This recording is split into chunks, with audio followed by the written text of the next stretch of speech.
I just, I feel a little giddy. I got 3 days off, by the way, too. Oh, I'll share that. Nice. We're live, so don't say anything that may be misconstrued as horrible. I already have a beer open. Is that cool? Or should Hey, no alcoholic beverages allowed, sir. I'm drinking a bottle of wine. I should get two. You want me to get another one? Like, I'm refreshing. They have to come in pairs if we're going to do it. And one for me, too, even though I don't drink. Well, we're live whenever you guys want to start. I think we're out good. as soon as it comes on the screen, so I know what I'm talking about. That's not the only thing coming on the screen with Junkyard here. Junk, are you still here? Is he still here? Snap, yeah, I'm Oh, sorry. he's still here. All Okay. right. What's going on, guys? It's ChronoCast episode. I don't actually know because we don't keep track of the numbers of episodes. Just do the date. We just say the date. It's October 2nd, 2017. Woo! And we've jumped ahead in the future quite a few years. But don't worry about that. I'm your host, Eatmydiction. We have here Junkyard. Hey, everybody, it's Junkyard here. We have Utorak, whose internet connection is failing right now, so he sounds like poop. Hi, I'm really distorted. ChilledChaos. I'm trading in my Italianness for Asianness, and I'm okay with this. And special guest, Mr. Woofless. I don't have like a really cool intro like everyone else has, so I'm just gonna That's say cool. hi. That's cool right there. That's like people like it. That's like hipster. That's like hipster. Yeah, It's like exactly. I'm too mainstream to have a cool intro. I'm just chilling. How about it like a Bill Murray quote? Yeah, because you got to. I can't see your Bill Murray thing because Shut obviously up. you didn't accept my friend contact there. I did like 15 minutes ago. What Like, the hell? way in the past You're here. still a gray face for me. Yeah, I know. I No, know that's Bill passive Murray. aggressive, just being a bad face. I like to look at Bill Murray. I sort of like. I like Bill Murray. He's check cute. check the stream. Boom, right there. I know, that's really cool. You know what? I mean, this is who has seen what's that movie that Woody Harrelson was in with the zombies and Bill Murray? Was, Oh, Zombieland. Yeah. Zombieland, yeah. Don't give it away. Don't. That's a fun. That's a Yeah. nice twist. yeah, all right. If you, but that is good. All right, Bill good. Murray produces for- it. He's not actually in the movie. Don't worry. Yeah, exactly. Yeah, Yeah, don't he's worry just the about it. producer, some co-producer, some. We He's call a- Mr. Woofless Mr. Woofles as a joke, but that word woofless actually has a significant meaning to me because when I grew up in a suburban area, and so there's lots of dogs, and cats and stuff, and there was this one dog down the street from my house, and I would ride my bike or I'd walk by there to go down to my school and go ride around or something, and the dog had its voice box removed. So it literally was voiceless. So the poor thing it was a German Shepherd. The poor thing would stand on the front lawn and just be like, just like trying to bark at Oh. people. That kills me. That's so That's sad. So That's that, not Yeah, nice. that's so sad. so he I was was essentially pretty no sad. bark, all bite then. Oh man! Speaking about German Shepherd, this guy brought a German Shepherd into the store the other day, into our furniture store. And again, if there's service dogs, I'm okay with them because they're service dogs. They're helping people out. But this guy brings in this freaking massive German Shepherd, probably one of the biggest German Shepherds I've ever seen. He walks in the store, so I walk right up to him. I said, "Sir, is that a service dog? Because we only allow service dogs in the store." And he pulls out a little badge. It looks like something that he made at home, Xeroxed it, and it got it laminated. He goes, "Yeah, this is my service dog here." And it's just like at that point you want to say, "Liar!" But you really can't do it.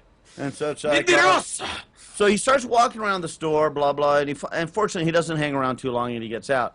So then I go up to the operator's booth for corporate because I had to hand them some envelopes of some stuff, and I see a little brochure sitting there with the same emblem that I saw on that guy's card. And I said to him, "Hey, can I see that brochure?" They handed it to me, and I'm reading it, and I said, "Was this guy in here with a dog?" And they go, "Yeah, actually he was." And I said, I'm reading the brochure. The dog is a freaking trained attack dog and drug smelling dog. I go, "What kind of freaking service dog is that?" And he's walking around all my furniture in the store. Well, in case there are drugs in the furniture. Exactly. Oh, there you go. Or it has Only- to attack the furniture. Only in America. See, I know. a laundering front, Junk? Come on, I'm Italian. I've heard of these things. You should have too. You're old. Oh, drugs in the furniture. Exactly. The only way to move them. That's why you guys have great Why discount do you think prices. they cut open the cushions for in the couches and the mattresses and stuff when they're doing drug hunts? Ah. Inside there. All right, so if you want to buy furniture from our store, there you go. That's the greatest, the greatest promotional like gimmick you have. We don't have drugs in our cushions. Really, we don't. Wink. Hey, Nick, where is Renee tonight? Renee, she was stuck in traffic for a while and she hasn't eaten all day, so she just texted me. She said that she's gonna eat something and she may join us at the ass end of the show or something like that. So she'll let me know if she's down for it. Apparently, they're having like a bunch of the campaign. I guess the debates are in Denver. Yeah, What's happening? It's at the Yeah, University so of Colorado. traffic is like a fucking nightmare everywhere. Yep, because, tonight's not too bad, but tomorrow they're shutting down the frickin' main freeway because they're having the debate right at University and I-25. I-25 is the main artery of the city, and they're having it at the Magnus Center, which is at DU University. Mm-hmm. And Magnus Center is literally, you could throw a stone from it if you're standing on the freeway. So they're shutting the freeway down from Santa Fe all the way down to like Hampton or something like that. And it's like at 5 o'clock, right at rush hour, they're closing down the main artery of the city. Wow. Yeah. Well, you know, if any of the candidates say something along the lines of like, I care about the Denver community, you could just rapid fire like, yeah, then why'd you shut down our major highway for this stupid debate? Because I don't care that much. Yeah, they don't care that much. You know- So, but my wife and I, we're heading out of town. We're actually going north, and we're heading down early, so to bypass the highway. I'm wondering if Mitt Romney is going to go blackface for this debate. What do you mean blackface? Well, he tanned himself during a campaign like roll through a few weeks ago. So Robert Downey Jr. So he could- essentially. No, worse than that. So he could get the Latino vote. Not even kidding. Not even kidding. And so the only way, like, because Is there a like, picture of let's that? be honest here. Let's be honest here. You know, Obama's got the black vote. He does. And I think it was so 95%. The next best thing for him to do on his campaign is just go full blackface, dude. It was 95% of black voters voted for Barack Obama. Wow, jeez. That's a lot. That's a lot. But- Anyway, enough about politics. Well, I can't not yet. I'm actually my university's hosting the second debate, and I'm gonna find out I think on Friday if I'm getting tickets to it. So that's where I will be next. Actually, on the 16th. So I will not be here for ChronoCast on the 16th. What happens if you don't get tickets out? Then I will watch it from someone's dorm room in closed circuit, even though I can just watch it on CNN if I want, but I can watch it on closed circuit as well. So on the 16th, so you're going to blow ChronoCast off. Yes, to watch see the debate, yes. that you're not even going to be at. Well, if I'm not invited, if I don't get a ticket, maybe I won't go. But if I get a ticket, sorry, you guys, you're screwed. I'm going. I want to see Secret Service, man. I want to watch the whole thing, though. I mean, you just want to watch the highlights. No, I want to see them because it's a town hall meeting, so people are going to go up and actually ask questions. Granted, they're going to be picked people because you don't want to catch the politicians off guard because they wouldn't want that on national TV. Yeah. But it's going to be cool actually just being there. I think it's in our stadium complex, so there's like 5,000 students that get to go. But I just want to see how much security they have. I want to see, like, are they really going to make you get naked before you go in that place? Because that would be awkward. And if you do get in, how are you going to dress? I'm going to dress business casual in case I happen to do like a close up of my face. Want to look good for some reason. Like, look at that guy in like section 12, row C. And it's just going to be me back there. It's going to be fun.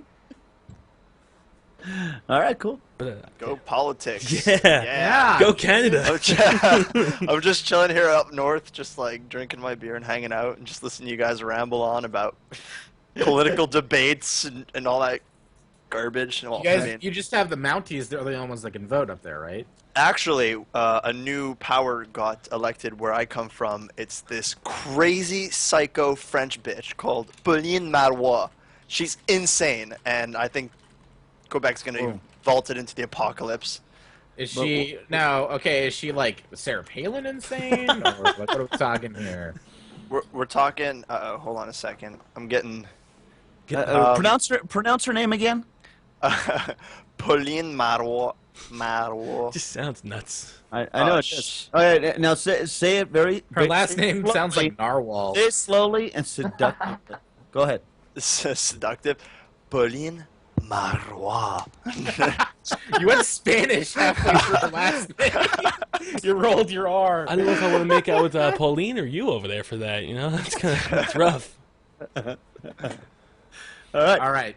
So, should we get into topics, or do we want to talk more about what we've been doing lately? Yeah, we can go over what we've been doing. Yeah. Okay. Let's start with Utorak. What have you been doing? I've been suffering Faster. from terrible computer faults in which hard drives fail and graphics cards become issues and terrible internet, as you can tell. Well, that's always... But I've been... what have I been doing? Actually, not really. I've been working on a new trailer dub for the past 2 weeks. And it's been like 7-8 months since I made the last one. So that's a big thing that I'm doing. And what else? I don't know. That's it. I'm moving house in like 3 to 4 weeks, so I'm preparing for that, where I'll get better internet connection. Are you definitely Yeah. moving? And what's going on? What about your The roommate? house. No, we're basically my roommate's parents. They're buying a house for him to live in and his younger brother to eventually move into. It's like an investment, and the paperwork, the mortgage is going through, and that takes like a couple of weeks. So we have to put our month's notice in for this place right now, in a while, and then we can move into the new place and have better internet and stuff. And it's actually like, it's not a shoebox. I'll get like my room, which will be like I don't know, two times the size of this room, and I also get like a second room because Todd gets an ensuite, so I get like an office, so I can have separation from the waking up and going straight to my computer. Waking up, I'll have like, it won't be in the same room, so it'll be better. That's tremendous. Like Yeah. having your bed and your room separated from where you do gaming and work is probably one of the greatest things, because you want your room and your bed for sleep and sex, and that's it. Exactly. Wait. Or just like forever alone masturbation. You can Or that, I've- for sure. Either Set way. that. Well, that's more where the computer is, I guess. Yeah. Oh yeah. So. I don't know. I walk into my room, and like the smell of my room, the way it looks, I just instantly pass out or get horny, depending on what else is in the room. Okay. I think I've made Shield uncomfortable. I don't know why sad. those two things occur. Me, like when I wake up and go to my room, it's like, yeah, work and productivity. You pass out and horny. All right, teach their own. Yeah, to each their own, I guess. Just Yeah. I will say though, an office definitely will increase. I don't know, like morale. Like you feel like, yeah, I'm a professional. Exactly. I'm gonna get some sweet film posters and like maybe some Left 4 Dead posters, and I'll frame them, put them up and shit. Look nice. Have like a whiteboard, be all organized and shit. It's gonna be good. Hey, you say that, but that's not actually gonna happen. It's gonna fucking happen. You're gonna get in there, put up your desk and your chair and your computer, and be like, okay, Well, that's it. I'm done. I'm The tired. thing is, though, like my room here, because it's rented, I've been wanting to put up some posters that I've had for a while, like in a tube, just been saving them, but like I can't, like, because of the lease, I'm not allowed to like hammer in or drill in They have, a hole placement and shit. You could no, they have stickies. Yeah, I know, but I don't want it. These are really nice posters, and every time I've used like blue tack or stickies or whatever the fuck, like they've always like dived into it, and like you can see a fade, whether it is, or like then you've got to like take it off carefully. You might rip it. So like these posters, I'm gonna fuck them up. I fucked up 4 posters in the last month. My 3 Star Wars one and my 1 Dexter one. I'm not good at keeping posters. They should just get rid of me. Yeah. I'm not. How do you? I mean, what do? You just roll them up until you're ready to put them on the wall? Yeah.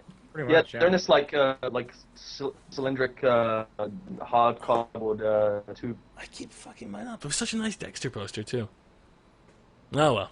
I'm probably gonna order one of Jessica Negri's posters as well. Get that up in there. Who? Jessica Negri. Oh, the nude ones or the regular ones? The nude one. There are no nude ones. You gotta see the one she just put up. I'll probably. I don't. Just Google it. No, I'm kidding. She doesn't have nude photos. Although Oh fuck. my mind has wandered. All right, Shield. What have you been doing this week? Honestly, schoolwork, I guess. School's been keeping me busy, which is always fun. But I've been getting into, I don't know, all these beta things, all these new games. Yeah. The game that we'll talk about later. Honestly, I've just been booting that up and playing it. Dead or Alive. Dead or Alive has kept me pretty occupied. It's kind of like a game where you just you turn on, play for half an hour, then you're good to go, then you get pissed. But you know, just keep myself occupied, man. Just trying to fight the power. Yeah, fight the power. I know, got it. Fight the powers that be. What about you, Wolfles? This past week, school too. I'm in university right now, so just kind of getting through the motion there. Just switched out of program I was in, which was economics, because that was way too boring. And yeah, other than that, just hanging out. Actually playing some Black Ops. Trying to get back in the swing of that. I like to pick up the sticks every once in a while, so doing some. I'm trying to, because Black Ops 2 is coming out, and I'm actually kind of excited for it. So now I'm like, I should probably go brush up because I haven't played Call of Duty in the longest time. Yeah, that wasn't that good to begin with. So Express playlist is actually surprisingly fun. No ghosts. I saw no Hutch second was talking about how he just discovered that after like months of it being out, and he's really impressed by it. Too many people are getting Black Ops. Now I'm gonna have to get it. I took a sworn oath against it. No, don't be. Modern Warfare 4, don't get. I can tell you that. I have such a bad taste in my mouth from Modern Warfare 3. I just yeah, but that's a different game developer. Yeah, but I feel they're shit very, when I- very different. See, there's two different ones. The one from, as far as Black Ops and that Black Ops series, obviously there's two different folds of way to look at it, for me anyway, because obviously I used to play a lot of the damn Call of Duty games. And that game specifically, in my point of view, is you really need to figure out a way to get a group together, friends groups, because it really is a team-based game, majority of those things. Yeah, you could go into team deathmatch or free-for-all and do all those things. But if you don't have I mean, for an average gamer like myself or an average shooter, first-person shooter, because I'm never on the top and try to be not on the bottom. I'm never in the, I fall in the middle. But if it comes down to the fact for me, if you don't have a good squad, one working on the left, one working on the right, that's where I lose the fun aspect for that game for me. And that's what I never liked going solo in COD. I never did. Right, exactly. It's not fun. Exactly. It's not a And solo I game. mean, a lot of the time it's barely fun when you have a party of friends. But that's so often you see freaking games on, as far as all the epic first-person shooter, Call of Duty videos and things like that, as far as just the videos go, those are always, dominating individuals, on their own. And that's one thing that I used to love about back in the MW2 days is, I used to play Capture the Flag. And then when Call of Duty came out, though, they had Capture the Flag, but you had to capture 3 flags, and it wasn't indefinite. So it was a different aspect. So I'm curious to see what the new Black Ops is going to bring out. And Black Ops 2, like from what I've seen of Hutch and Cinanas and I can't remember the other guys that did videos on that little expo where they played multiplayer on that one map. The thing that's impressing me the most is the originality of like the way they brought in how the guns look, but also the sound. The sound I find is like whatever that they've done with this sound, the way that the ambient noises, the sound of the equipment, sound of the gun, sounds of the bullet hits, it all sounds really like almost like like a similar level of high quality, like such as Battlefield 3. Like that's what really the Treyarch sound design is closer to like DICE's than Infinity Ward. I've always been so unimpressed with the way the guns sound. They sound like pea shooters or like tin cans with some marbles in them, like rattling around. Like they don't sound like real guns. I've shot real guns. They're loud. They're fucking loud, and it's okay to have loud guns in a video game, Hey, Battlefield 3's sound engine, that was like at first glance, it's like, wow, this is fucking amazing. But after you play, like a couple of all the hours, guns you sound realize the that all same. guns sound the same. It's really disappointing. That's the only thing is like they're like for the Call of Duty, they're very good at making each gun sound relatively unique. Like you know when you hear that next to you or when you're firing it that you're firing that specific gun. Whereas Battlefield 3, like all the machine guns sound the same, all the shotguns sound the same. The near like future that thing doesn't bother you at all. How much is being overdone? Maybe I'm done with that kind of. I don't know. Considering it's the first time they've tried it in that particular series, it might breathe some new life into it, but that remains to be seen. I mean, that's the one all I big really thing want to holding do me is back. shoot people. No, that's true, but I want to shoot more people and less like of the kill streaks, less of the mechs, more of the gritty action, first-person shooter action. Apparently the kill streaks are really hard to get. Good. Yeah, it's the kills. Yeah, they're because they're point streaks now, so Yeah. And it's all based on it. Like if you don't actually like do something to help your team, like you're not gonna get your fucking treats basically. I think they scaled it so that whenever you get kills, you get less points towards your kill streak. So when you capture flags or plant a bomb, you get more. So There's people are a bunch gonna of people want doing to. objectives now. Come on. This sucks. So quad feeds, yeah. Punch them all up. Let's do it. All right. Junkyard, what have you been doing? This week, this week alone, I have worked endlessly at the store. Try to get some videos up. As you see, I got some cooking videos up. I Had watched some the fun with cooking that. videos. It looked pretty Thank good. you. The pasta, was that al dente? Was it? What was it? Yes, Penne. yeah. Well, Penne pasta. penne pasta or a visti pasta is another way, but it's a different type of pasta. But I couldn't find vesti pasta. I didn't really look too hard. See, if I tried to do a cooking show, it would be done in like 5 episodes because I know how to make multiple things, but I'm too lazy to make. Like I can make a chicken risotto. My mom taught me that, but it's such a fucking long process that I don't want to do it. Well, that's just it. You get. I mean, you got to remember. I try to keep these videos in 10 minutes or less. Ideally, 5 minutes would be ideal. But you got to understand, cooking these videos, making these cooking things, they take hours. Some of them, and I dwindle it down to 8 minutes as far as these videos go. Otherwise, it's just going to go on forever. But hey, if you ever come out to, I know you came out to Colorado once. If you ever do come out again to visit with Gassy and them, been to Colorado. Oh, I thought you'd been out here. Well, you got to get out here. They came here. I would like to. Okay. Yeah, nice. Well, you come out here, and then obviously visit with me, visit with Gassy, visit with Renee, and I'll cook you guys dinner here at my house. I'm open totally invitation. down with that. There's an open invitation in Colorado for you. I can discuss your daughter in person. Yeah, I'll bring her down. I'll bring her down, and then I'll sell her to you. That's fine. So, okay, I wasn't suggesting that. Just for the record, I was not suggesting anything like that. I'm just making her uncomfortable by saying the word cunt or something. Okay? Yeah. Don't say anything like that. But she's 22. She can handle herself. It's at this point. that daughter. Oh yeah, no, I'm gonna plow her like a field. Yeah, that's fine. Have fun. All right, let's change the subject real quick. In addition, as far as at the store, oh my God, did you guys come across the full moon epidemic with you guys? Any anger people around you? Was there anger issues around any of you guys? Is that a thing? Yeah, I thought people just turned into werewolves. No. My mother always used to say, but she was crazy to begin with, that all the nutty people come out on when it's a full moon. Oh my God! This weekend, full moon this weekend. I think it was Sunday.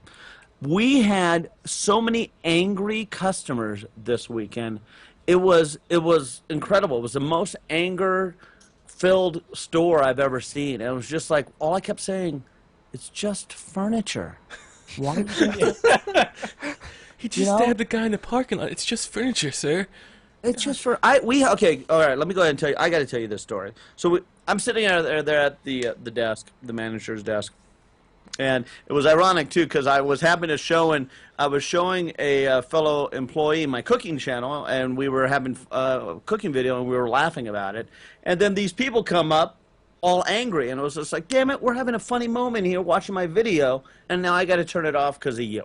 So I turn off the video, give them my undivided attention, and these guys, literally, they go off, and they just start yelling about all the problems they ran into, blah, blah, blah, this, blah, blah, this. And long story short, it's like, I apologize. I said, I'm really sorry that you ran into this. Last thing we want you to do is have some errors and concerns and problems with your furniture due to the fact that, hey, when you buy furniture, you want to be happy. The last thing we want you to do is run into issues. And they said, well, we got these 2 chairs, and they came and they were dirty. Okay, let's go ahead and we'll replace them and get you new chairs, which we've done. And they go, okay, well, we want these delivered today. Now it's 5 o'clock at night on a Saturday night. I have no delivery people I do have special delivery people, and I could have made it happen, but I wasn't going to. You didn't want to. No, enough people that are yelling at me the way they were. And so the end result is they asked me to get it over there. I said, well, it looks like we got it scheduled for tomorrow, and we're going to go ahead and get it to you tomorrow. Well, that's not good enough.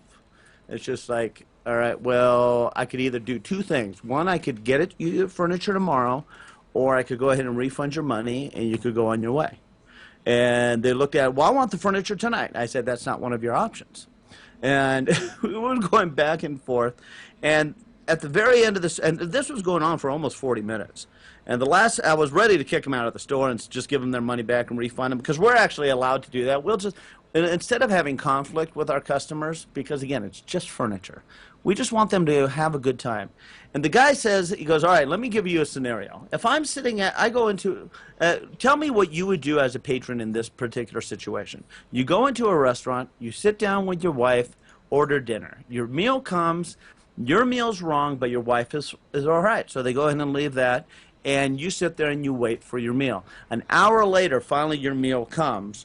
What would you do? And I said, well, to be honest, I wouldn't have waited an hour. I would have got up and walked out of the store and not ate there.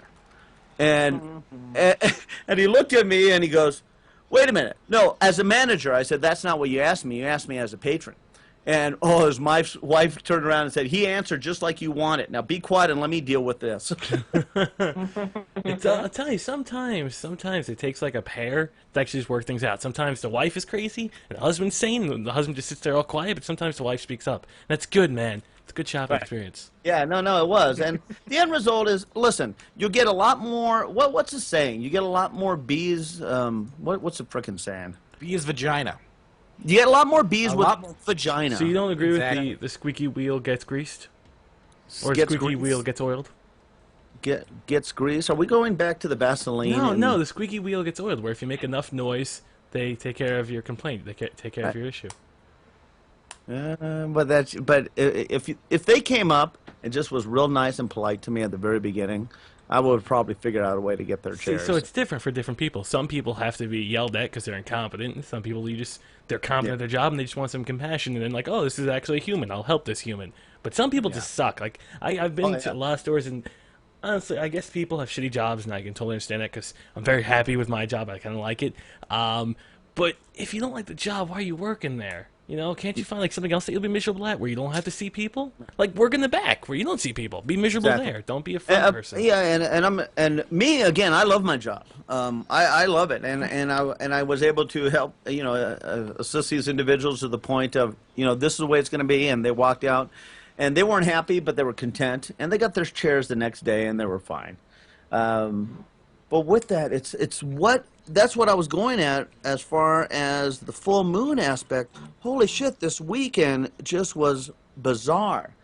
So with that said, tonight I am sitting with a nice bottle of wine with Nick. Nick, you're also drinking a bottle of wine. I'm drinking a bottle of Meridian. I'm drinking fizzy wine.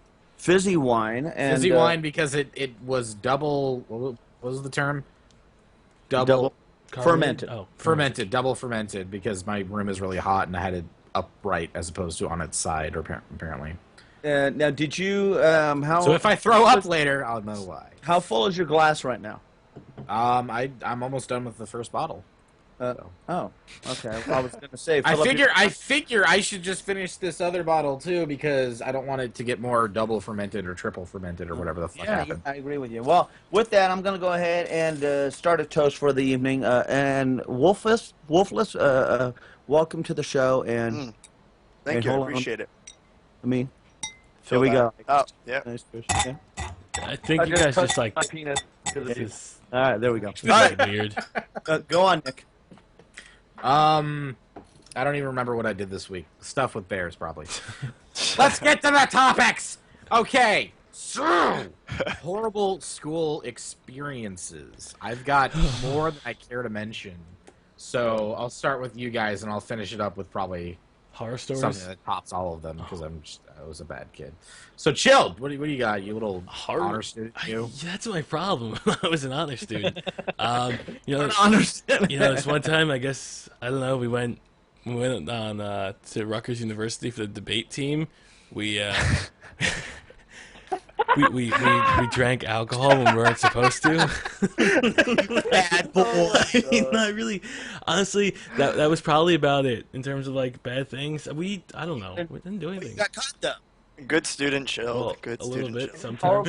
This is horrible experience. What happened when you got caught though? This one time I got a B+. Oh, God, so great. We didn't get caught because when you go on like these conferences, whether it be the Rutgers or Yale or different places, usually the advisor who takes you is really into it, and he's also very chill and very very okay with kids, because I think the guy was maybe like 32, 33, so he was young for the most part. And he was just kind of like reprimanding us in like a father figure type way. And no one was really blitzed out of their mind, otherwise they weren't going to be able to wake up and actually debate the next day. But it was just something. It was something that was stupid to do, but we had fun, so it didn't matter. That's my my horrible school experience, I guess, like, is, I don't know, not being as too smart. Maybe that, not being as social. That was my horrible school experience. Well, Someone please help me out here. cheers to Waffles. that. Cheers to that. Oh. Waffles, you tell us some Canadian horrible. Oh my God, you have no idea. Anything that rivals Degrassi? Basically worse. Well, not worse. I actually kind of liked it, but my high school years were spent in an all-boys school. Ooh! Oh, poor Sap. An You guys play a all-boys. game of grab ass every Sunday? Actually, there was a lot of ass grabbing, but nothing. Never, the line was never crossed, but it was very homoerotic. Anyways, moving on. It was an all-boys private school, so we had to wear suits every day, and I was there You for. look good. I looked actually terrible, personally. I was a little short weasel kid, and thankfully in my later years, I kind of grew into my looks, but. Do you wear, Bill Murray. As you can tell by my Skype picture, but no. think about going and putting your school clothes on now to see what you would look like now as an adult? I mean, just wear a normal suit, and there you go, Oh, with a there you little crest. I mean, it was a full-on blazer with the crest, white shirt or blue shirt, with the tie that you had to wear, and gray dress pants and dress shoes. Now, do you think being in that type of attire, do you feel that maybe potentially you actually, you academic-wise, knowing that everybody's dressed the same, you learn more? I don't know if you learn more. How was you your know, self-confidence? Was it through the roof? It's a good question. Like, it's something I don't really think about, to be honest. It kind of just got used to it, to the point where I might even. I really don't enjoy wearing suits now. I like, suiting up, and I enjoy looking good in that type of attire. Maybe that's because of my high school years, but I don't. Maybe we concentrated more because we're in a tie that's basically choking you because you have to have your top button done up, and I don't know. I mean, I could probably think about it more, but yeah, I mean, it was very. I mean, looking at a different standpoint from like public schools and things like that, obviously where you got co-ed schools, but you got individuals as far as kids showing up in T-shirts with sadistic ritual shit on their shirts, or girls, obviously girls with freaking shorts up their ass, and you can't, and it's just like, how are you going to concentrate on schoolwork when you're looking at something like that? Mm-hmm. I Shorts, multitask.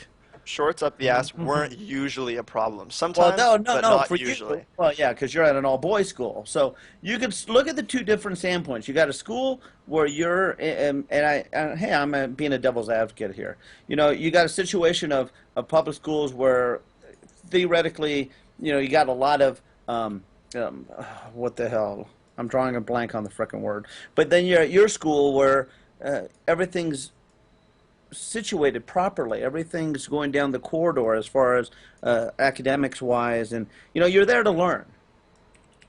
Yeah. So, I mean, in the end, I actually really enjoyed my time there. We were, excuse the cheesy word, but we were all like bros in quotation. Everyone was really close. There was no bullying. There were no kind of cool side and uncool side. Everybody could hang out. If I ran into anyone from my school today, I would say hi, and I would talk to them for 5 to 10 minutes and see how they're doing, and genuinely care.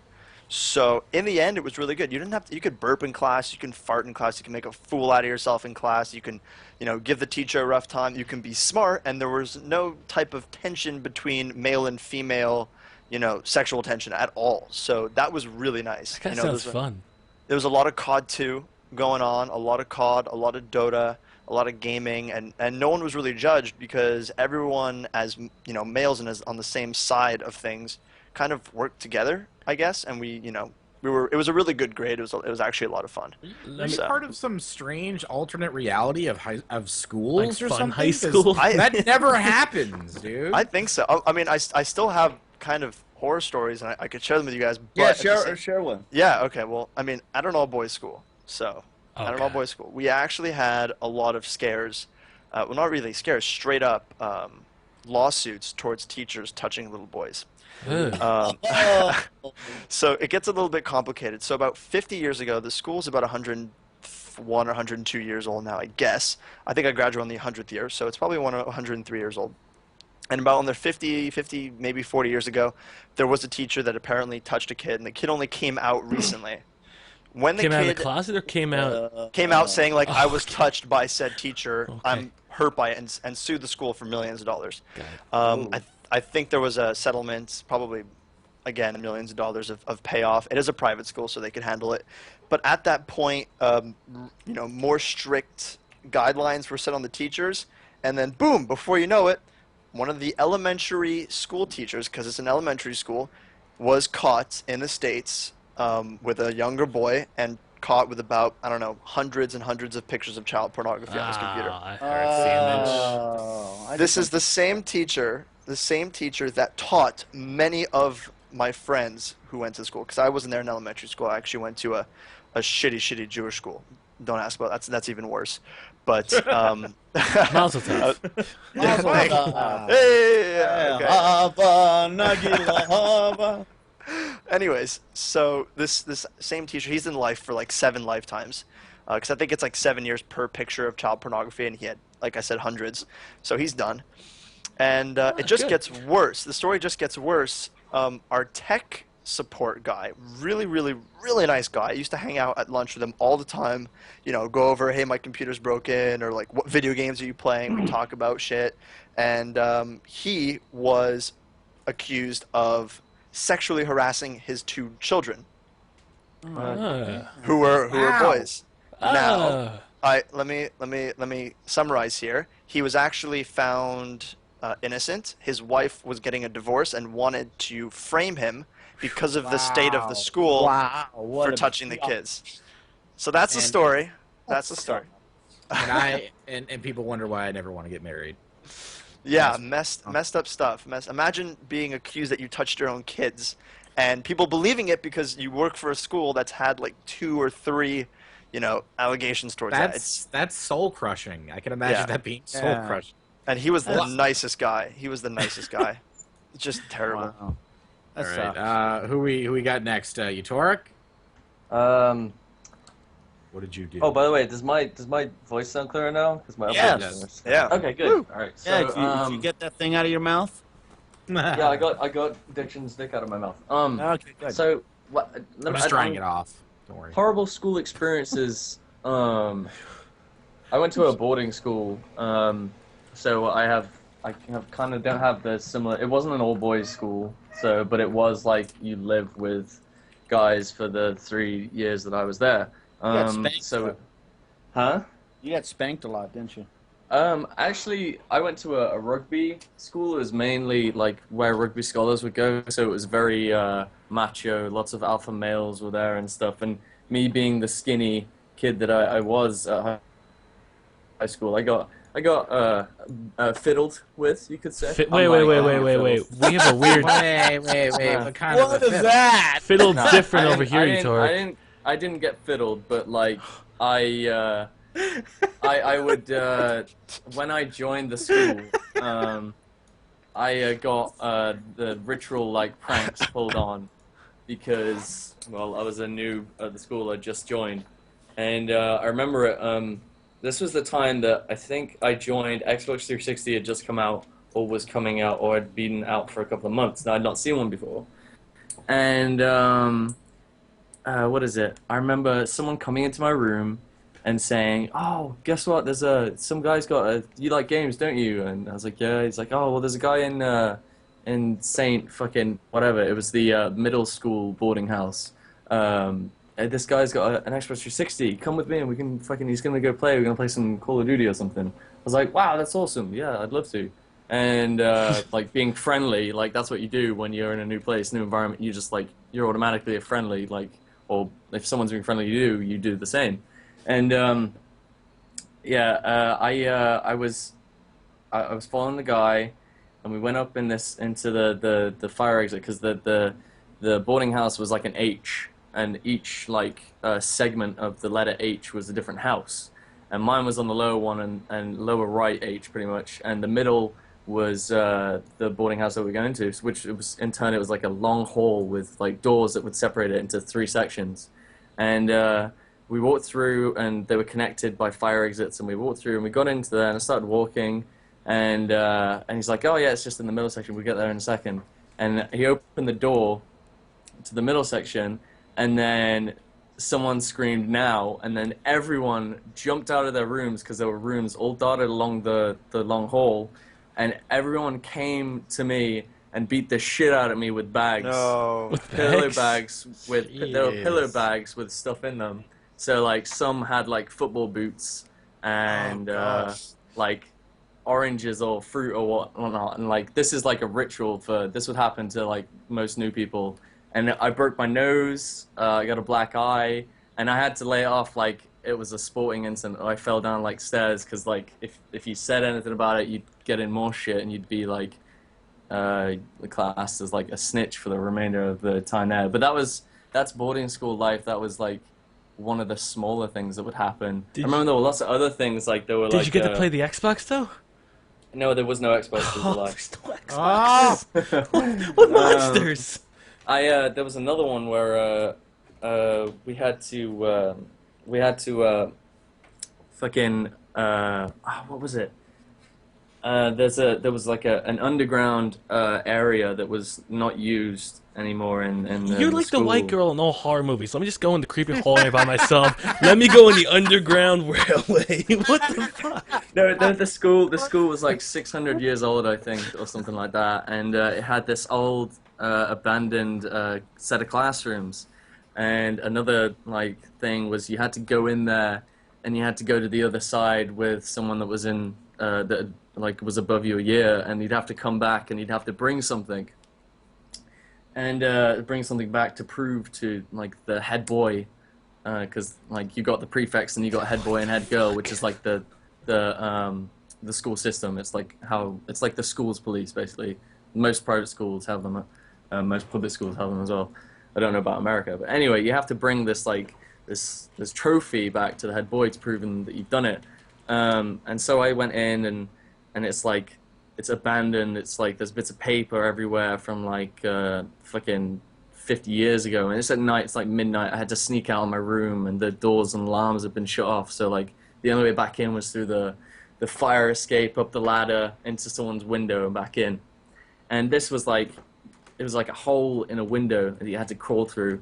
And so I got in, and then they said, all right, go to the other side and find it. Here's a torch.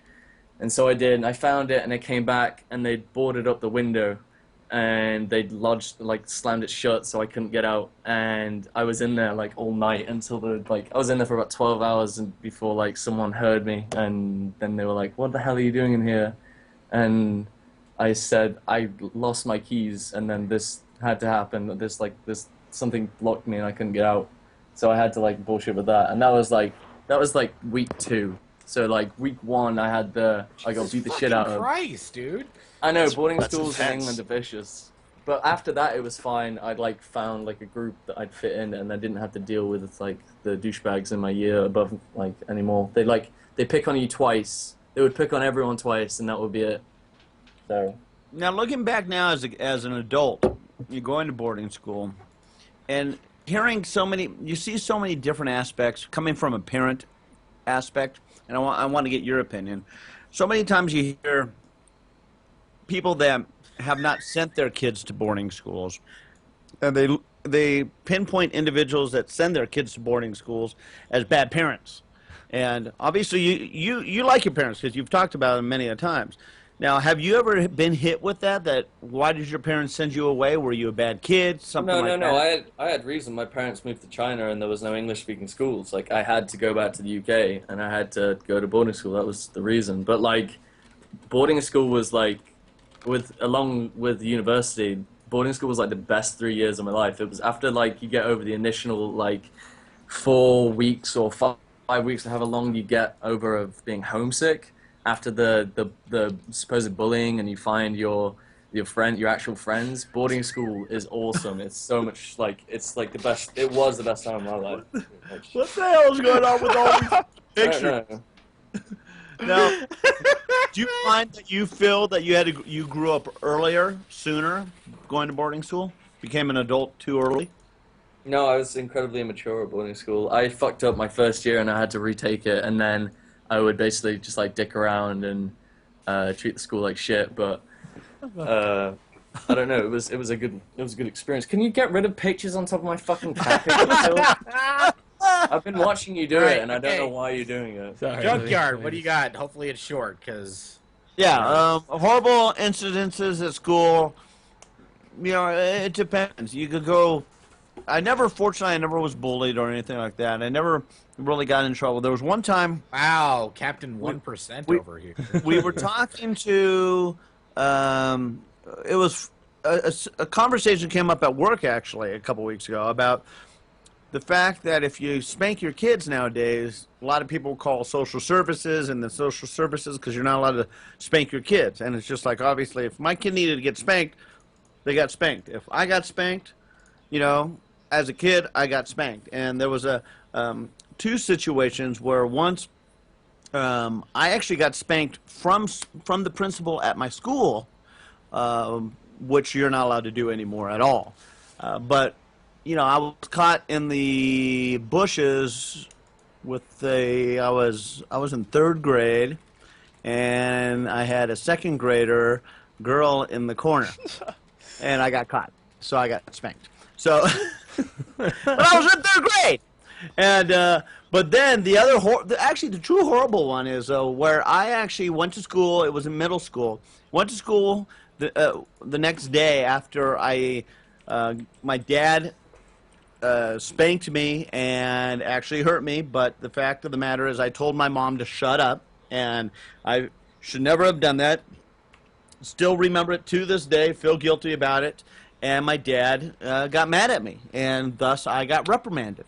Went to school the next day, and I had a handprint on my face. And the teacher said, "What happened to your face?" And I said, "Well, I told my mom to shut up. My dad reprimanded me." She went, "Oh." And then about an hour later, I get called to the principal's office.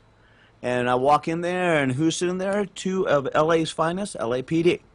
And they're sitting there, and they wanted to know the whole facts of child abuse and all that crap.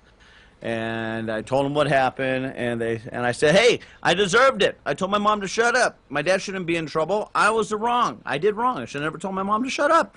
And I thought it went away, and like about 6 weeks later, I guess the city of Los Angeles called my dad and talked to him, and I don't know what the conversation was, but basically my dad didn't talk to me for about a week, and long story short, that's one of the few things that came up to mind with this conversation.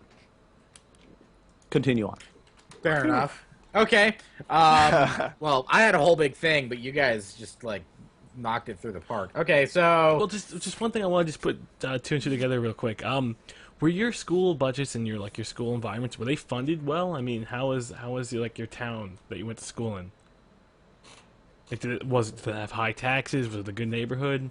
Because you talking to me or everyone here that kind of correlates to either good experiences or bad What? experiences. Because Oh no, our budget sucks. yeah, for example, for us, like nothing ever happened in my town. It was a pretty good town, but taxes are incredibly high. It's more of an upper middle class town, and you know, I think you find better schools. Schools were closing all around us all the freaking time. See that? California has had the school budget cut every single new governor Every year. And I think that affects the experience big time. Right. I mean, that's 'Cause why I when don't have horrible experiences. When I first started my high school, when I was there, and to the last year, when I first got there, we had industrial ed classes, meaning metal class, wood shop, auto shop, and all those. I started our school in 9th grade.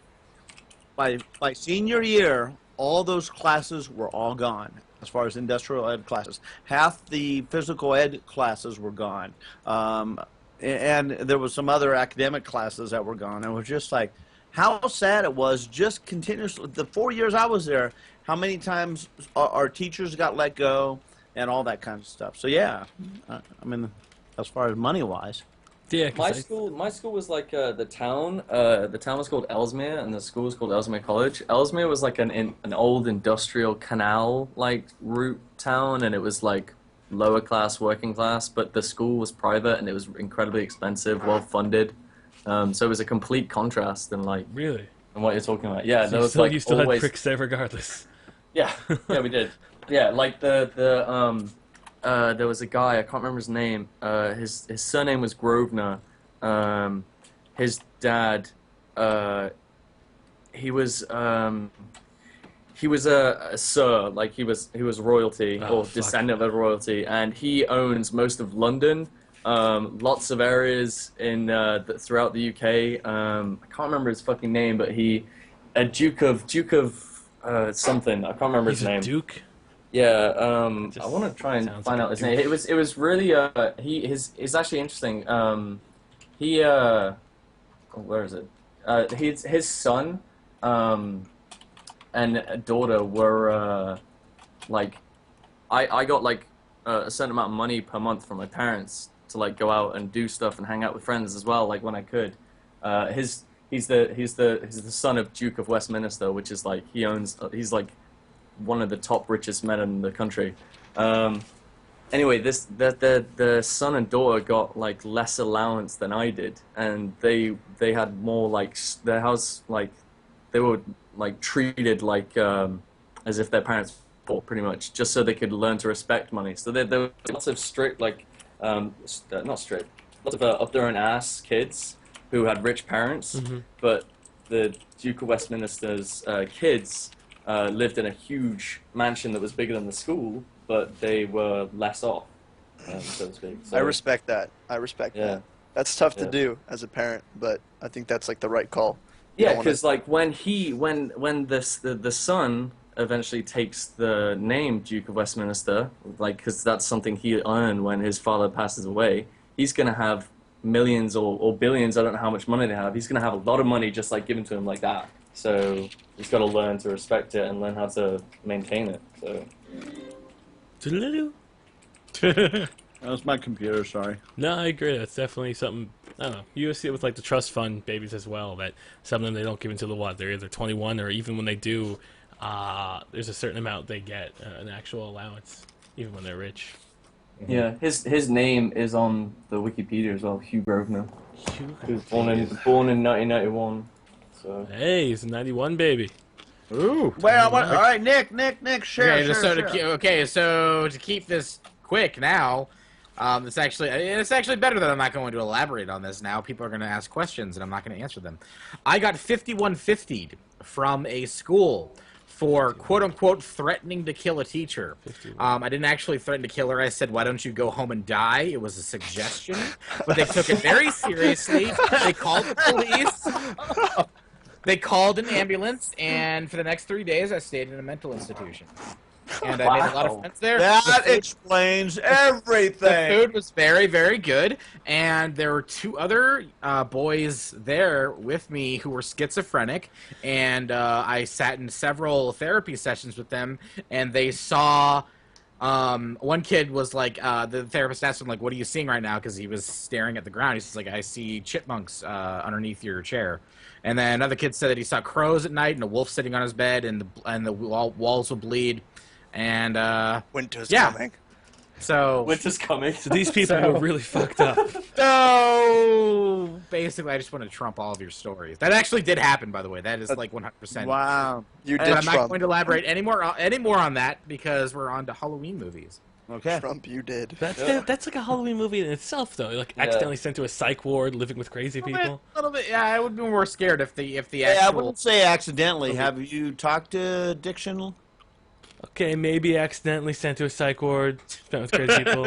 One Flew Over the Cuckoo's Nest. That was a good film. Yeah, Yeah, exactly. there you go. It was all a scam. It was all a sham. Oh man, you could have a whole commentary video on that conversation on that A one. series on I that. could, but You could have a series on it. I like it. on my Call it past, the 5150. troubled teenager, I have a lot of stories. I didn't really know if I wanted to reveal that part of myself to the internet, but at this point, Too I late. feel- But at this Everyone point, knows- I mean, everyone everybody already knows my last name, so I feel like after that, it's like fuck it, you know. Yeah, it's understandable. I mean, understandable. Understandable.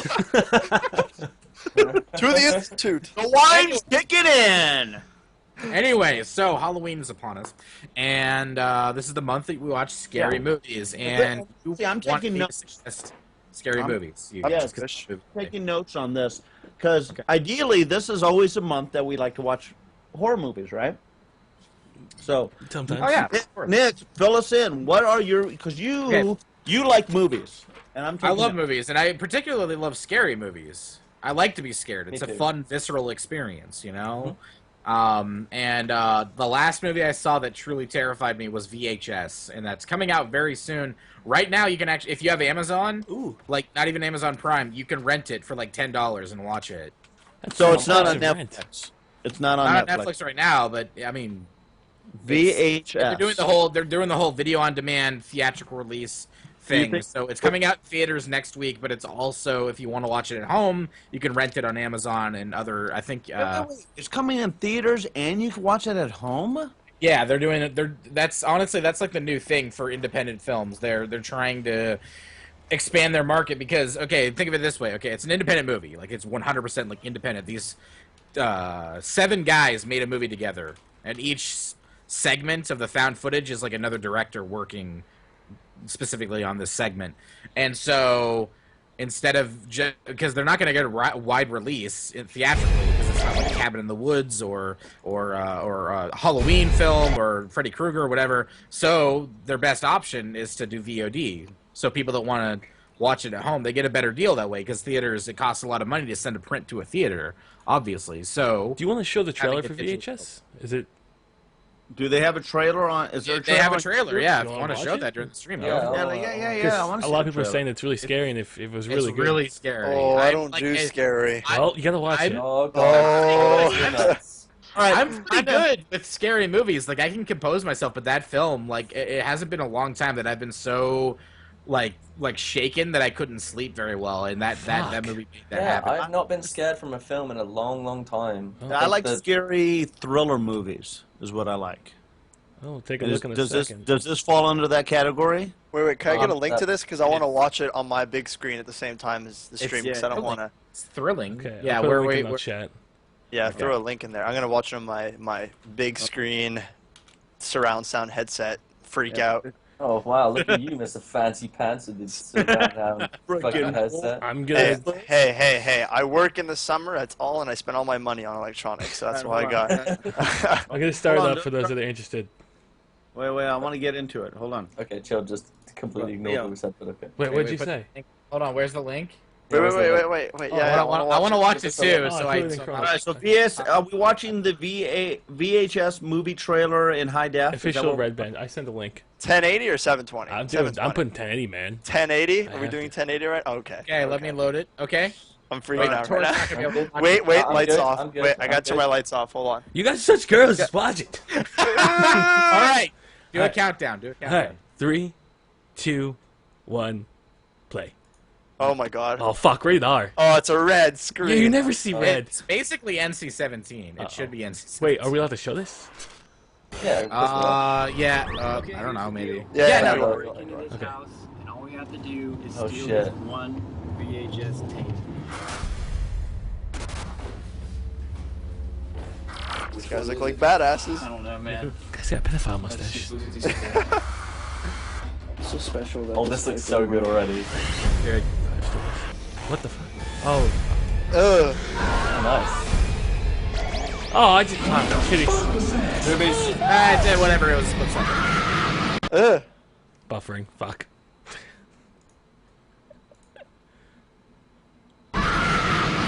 You're all gonna God, oh fucking God. die up here.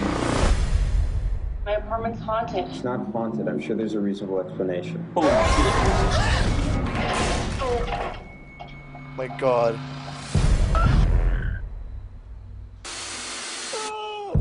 What the hell was that in the background? What the fuck, God? I don't feel comfortable here. I am getting scared. You're watching this?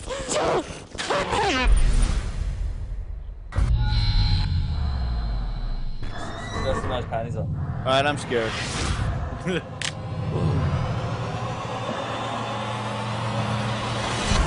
What the fuck? What the fuck? Oh shit.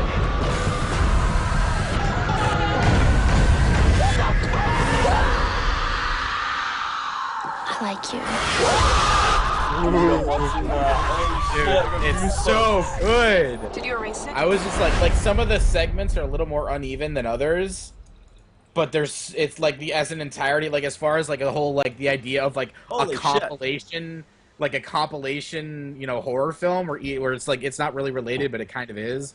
It's so good. It's so fucking good. I mean, right when I first saw it at the very beginning of the trailer, it reminded me a lot of like the Blair Witch. Project. Yeah, it's definitely like a found footage type film, but they do it in a way where every single segment, it makes sense for the person to be filming it.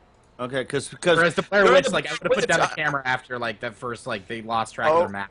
I mean, I couldn't watch it. After 15 minutes. I got freaking car sick. I mean, it was just like, what the hell? Oh, if it's motion sickness, hey, you're fucked. Okay. Yeah. Wait, everyone but Chilled, look at that.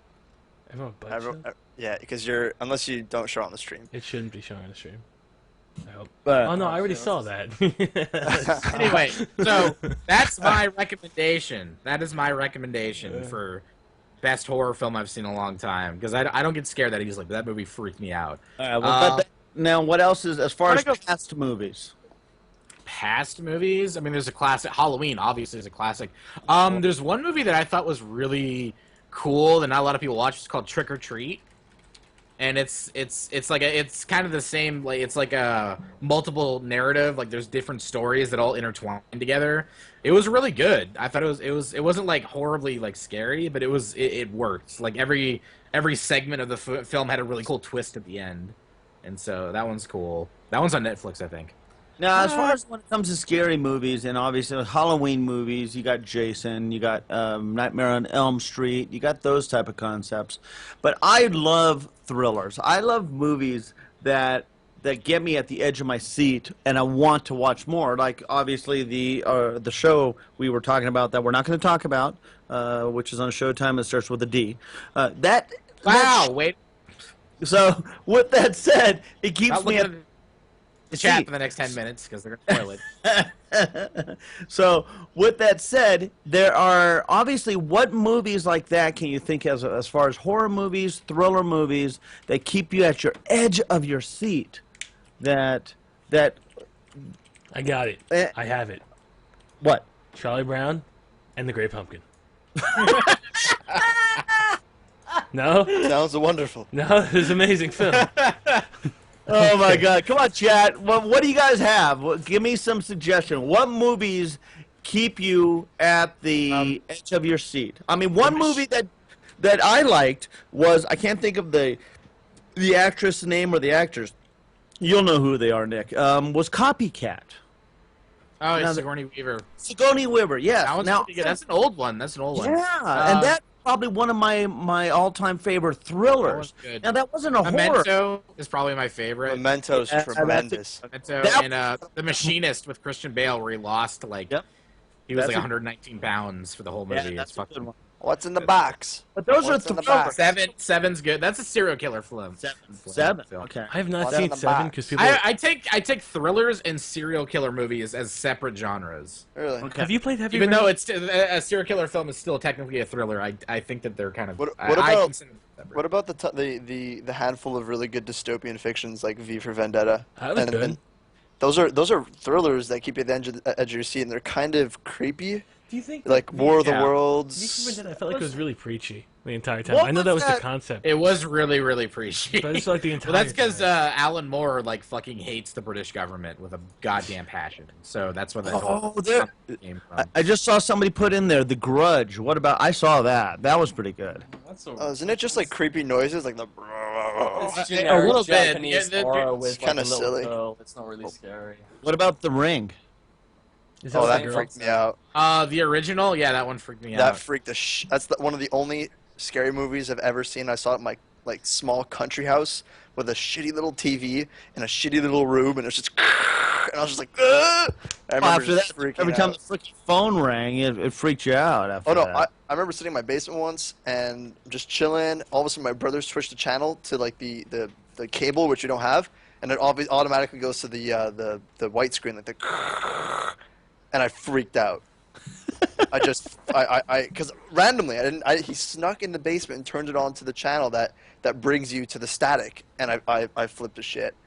I thought she was coming to eat my face. I'm reading the chat. You got exorcism. The Exorcist, you mean, right? The Exorcist. Oh, they wrote exorcism. You're right, Exorcist. Let's see, what else was there? Jaws, that is a classic. Jaws is good. Yeah, but that's not I don't even, honestly, sometimes, like, old Spielberg movies, I consider them their own genre, which is just Spielberg. The Spielberg genre. Like, Jaws is just a Spielberg movie. Okay, that's a good. Bringing up directors. You got Steven Spielberg, and then you have what about oh God, what? A good who's thriller the, guy, Brian De Palma used to do the thrillers back in the 70s and 80s. All right. He did Dress to Kill, the one with John Travolta, Blowback or something like that. Blowback sounds familiar. Mm-hmm. With John Lithgow as the villain. That one's pretty good. The Shining is pretty good. Shining. Yeah. There's been a documentary about that, about the people who theorize about exactly what all the Kubrickian meanings of that film are. It was supposed to be like really like crazy. All right, so there's another invitation for you right there. You come out to Colorado, I'll drive you up to the Shining Hotel. Okay. There you Okay. go. That's in Colorado, That's- really? that's yeah, it Oh is. shit. That's Yeah, the deal. it's about an hour and a half from my house, so it's not far. So next topic, Junkyard offered to spoon me at PAX East. I am not sure if I should take up the offer. Well, What are your spooning techniques? You know what it comes down to? It all stems from cuddling, and I've had years of cuddling practice because I've been married for 23 years. Yeah. So with that said, So what? Which pillow on the couch do you cuddle? So which side of the couch is yours, Chuck? So if I were, again, and it comes down to the point of before the show we were talking about PAX East, and obviously we get in rooms together, save a little bit of money, we get in your own rooms, and Diction said, I want to get my own room because hopefully, he's. You never know what's going to happen, and I won't elaborate. I want to bang a nerdy girl at PAX East. You said it. Preferably, well, not preferably, definitely over the age of 18. Looks are, I'm into chunky girls. So, right so there. The invitation is out there for you. The invitation is there. So with that, I have zero intentions on picking anybody up, obviously. I'm looking for a long-lasting Yeah. relationship for those that Right. don't want a one-night stand. Right. I had zero intentions on. So the only other resource I had if my wife wasn't coming with me, which I'm trying to get her to come. I don't know. She may end up coming to the show. I don't know. But with that said, I said, well, that sucks because I was looking forward to spooning you. And, because he was my cuddle buddy. It's a bear. I was going looking for the bear hug aspect. And Maybe we'll take Junkyard spoons off the topic list. This is getting weird. Chilled. If you don't have All anyone right, to moving spoon, on. Chilled, I'll Steam spoon with modes, you. progs. What's the, Prague. sorry. Does programs. Oh, come on. Cool people say progs, yo. It's hip. What is No. That's That's like prog rock. That's like prog rock. Progs used to be the Yeah, initial, prog. before, when people say, oh, man, I got this cool new app instead of application. People used to say, in the 2000s, oh, man, check out my new prog. They did. Trust me, I was there in the 2000s. Are you talking about Okay. program? Yes. Whatever. Yes. Smile and So- nod, guys. Basically, go on your Steam right now. Okay. The homepage, it says software available. If you click on that, they've got a lot of 3D animation and modeling programs available to buy off of Steam, which is pretty cool. I'm not into that because I can't draw. I can't think in that aspect. All my creative energy goes towards writing and directing and voice acting and stuff like that and acting. But this is a really cool thing for them to do because it feels like they're expanding more from just being like like a service to put out games for a reasonable price. It's like we want to help people make games, or we want to help people make animations, machinimas. Like it feels like that's what they're pushing towards. So you got like I clicked on it. You got Game Maker Studios. You got 3D Coat. You got Art Rage, 3D Mark. Yeah, honestly, it's Hammerback. It'd be a pretty cool frontier to get a lot of your software from, assuming the price is reasonable. Where you just have all like your online identity, your Steam identity, pretty much is linked to your games and also your programs. And can you imagine Steam sales on programs? Oh God, 90% off this, 90% off that. Now, does this come from the stem of like, for example, the mods that you guys are playing? Is that what these are resourcing to? I think not this is from ground up stuff, not really mods. Yeah. Like the SDK is always, ever since 2007, it's been available for people to mod games and create their own textures and animations and stuff like that. I mean, you have to know your shit to do it. Yeah. But it's always been there. But I feel like this is like a next step for people that are trying to get into it, that are trying to, like, they probably don't understand SDK as much as other people do. And it might give them a little bit of a leg up, and I think that's a good thing because Valve has always been really, really, really supportive of mods and people taking a video game and just going fucking buck wild with it and doing whatever they want with it, and that's and that reminds awesome. me of Great. when I had when computers first came out, obviously back in 1934. I was jumping in on the bandwagon at the time. And now jumping forward to the 80s, I actually had, what was it, early 90s? No, it was the 80s. I had the Commodore 64. And with that... What are you, 109 years old? I am. And I still actually have my Commodore 64. I still have it. Dude, you should totally open it up. I thought you made a video where you recycled those. No, I still have it. I still have my Commodore 64, the games, and the joysticks, everything. I still have the whole thing. Don't let the kids touch it. Is that the one which came with Ski Free? Probably. I don't know. I think it was. I don't know. I don't know. I was playing. Everything was. All the games were different. So with that said, though, I picked up a game that was called the Game Maker. And it was a game where you actually had to literally type in the programs and put all the aspects. And I was trying to learn all that stuff, but some of it was just way over my head, and I lost interest, which I'm sort of upset I did now because, again, I was from California, and I should have moved to the Napa area. Or what's the area, Nick, over there? Why am I drawing a blank? Napa. No. Well, when they make wine? What do you... Silicon Valley. Silicon Valley. Thank you. Silicon Valley. I should have gone over there. Half an hour away from me. Right. So with that said, I was thinking all those games and learning how to try to figure out how to basically become a programmer. And I didn't take that step. But what's the next generation? I mean, obviously you showed me this on Steam. What's the next generation of... How can you utilize those programs? I mean, if you're an artistic person or coding, or you're trying to learn it, like this is very helpful to you. I assume. I mean, I haven't opened up these programs, but any easy step into it, yeah. Yeah, it makes it a little more accessible. Any interest for you guys? Nope. No. I'm gonna check out Game Maker and see what it entails. I'm kind of curious. Seems pretty all-encompassing. Yeah, that is. Yeah, wait, that's free? Yep, they have a free version of it. Piqued my interest. So I remember back on the PS1 there was a RPG Maker and then Fighter Maker. Oh, I had remember those games? Maker. Yeah, and you could like defy the physics of the human body and just make them kick upwards with their knee bent backwards and shit. RPG Maker was fun. It was fun. It took a while to get to learn it, but it was very innovative. I feel like they were onto something. They really were onto something. And then they died. Well, you say it's free, Game Maker Studio free, but then right under it, there's other versions. But I guess if you $500 it's a master collection that comes with 6 items. If you want to get your feet wet, you gotta see what it takes. Absolutely. Junk, I would tickle my feet. feet. I would. I know. I would too. I will at PAX East. I like tickling. All right. But, so, last topic before calls. Suddenly medieval? Question mark? Ah.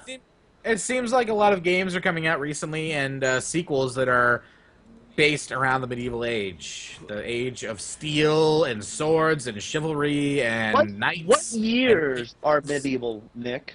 What That's- years? I want to say it's like the 1330s through 1360s. So are those are aren't those like the Black Ages too, or The Dark Ages. Dark Dark Ages? Thank you, Wolf. Well, it goes up to like the 1600s as well, isn't it? They say Yeah, exactly. the medieval age. Up until like the Pilgrims and shit, that was medieval. It said it encompasses from 5th to 15th century, so everything. I guess the Dark Ages and all that fell inside of it too. How many of those? Is there any places that you're near, Utorak, as far as that fall into really cool genre stories of all this stuff being over in Europe? I'm pretty sure Plymouth is ideal. Like Plymouth was like the hometown for pirates. How far is pirates? Pirates are in the Caribbean. No, pirates here. Pirates are everywhere. Yeah, pirates are still around. Pirates here. Pirates are basically English soldiers that lost once the war was over. They had nothing else to do, so they plundered and pillaged and went to the Caribbean. Correct. Yeah. Caribbean is where like they could flourish a little bit better than in England because they still had a theocracy and everything. Well, the only history that I know of is the Renaissance age, which is the 16th century to the 1700s. That's with, funnily enough, if you played Uncharted 2, Sir Francis Drake. So it has some relevance to some of the stories that go into that. I'm not sure how serious they are, but like it's a lot about that history. Francis Drake is like pretty much like Plymouth's like crown jewel of like history. I'm not really sure about much of it though. But there were pirates. It was the Navy was based here. The Navy started in Plymouth. But I don't know that there's not much about. There's there's loads of Saxon information and Tudors, but there's not really much about my history here. But I'm sure there's like you got Stonehenge, which is pretty medieval. That's before medieval. That's probably like before Christ. How far is that from you? Stonehenge is near Stonehenge. Stonehenge, but aren't they saying Stonehenge is more from aliens coming down to Earth and putting those? Yeah, because that totally happened, Junk. What are you, 106? The one. Come on, if you teach your kids that shit. If you teach your kids that garbage, I'm not gonna plow your 22-year-old daughter like a field. Okay, that's off the table. Stonehenge's history is 8,000 BC, so like that's when they believe it was erected, and it's a large Mesolithic post holes. I don't know what the hell. It doesn't make sense how like people could put that together. It's all a bunch of college jargon. Fuck out. And all the hippies would go there. So War of the Roses is coming out. Chivalry, which you've seen us play recently, which is I've played War of the Roses. I've played Chivalry. Chivalry is better. Don't tell me that. War of the Roses just came out today. I want to try it. Okay, it's not bad. It's not bad. It's fun for what it is, but Chivalry nails down the mechanics of sword fighting and... Is it better than Mountain Blade, War of the Roses? Oh, yeah. Okay, whew, because I like Mountain Blade. Yeah,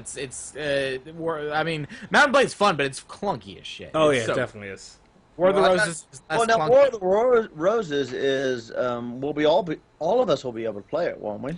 Well, yeah, no, it's coming out. It's already out. It's out right now. I'm looking at it. I'm $29.99. install it after the show. I'm installing it. So yeah, all I know is from the alpha, which is granted, it's been a couple months, so hopefully they fix this. But the biggest gripe we had, it's like me and Ernie and Justin and Adam and all those guys, was the mounted knights were like invincible. They were invincible. There was like the only way to win a battle in that game, like a team battle, is everyone goes on horses, and that's not fun because I want to be an archer or I want to be like like a knight on feet or some shit like that. Like there should be a balance, and there was no balance for that. It was which game is this? War of the Roses. The only thing is that you could do jousting battles. There was a map where there's actually a jousting ring, and you could joust. And this was a beta, though. This is alpha. I think it was alpha.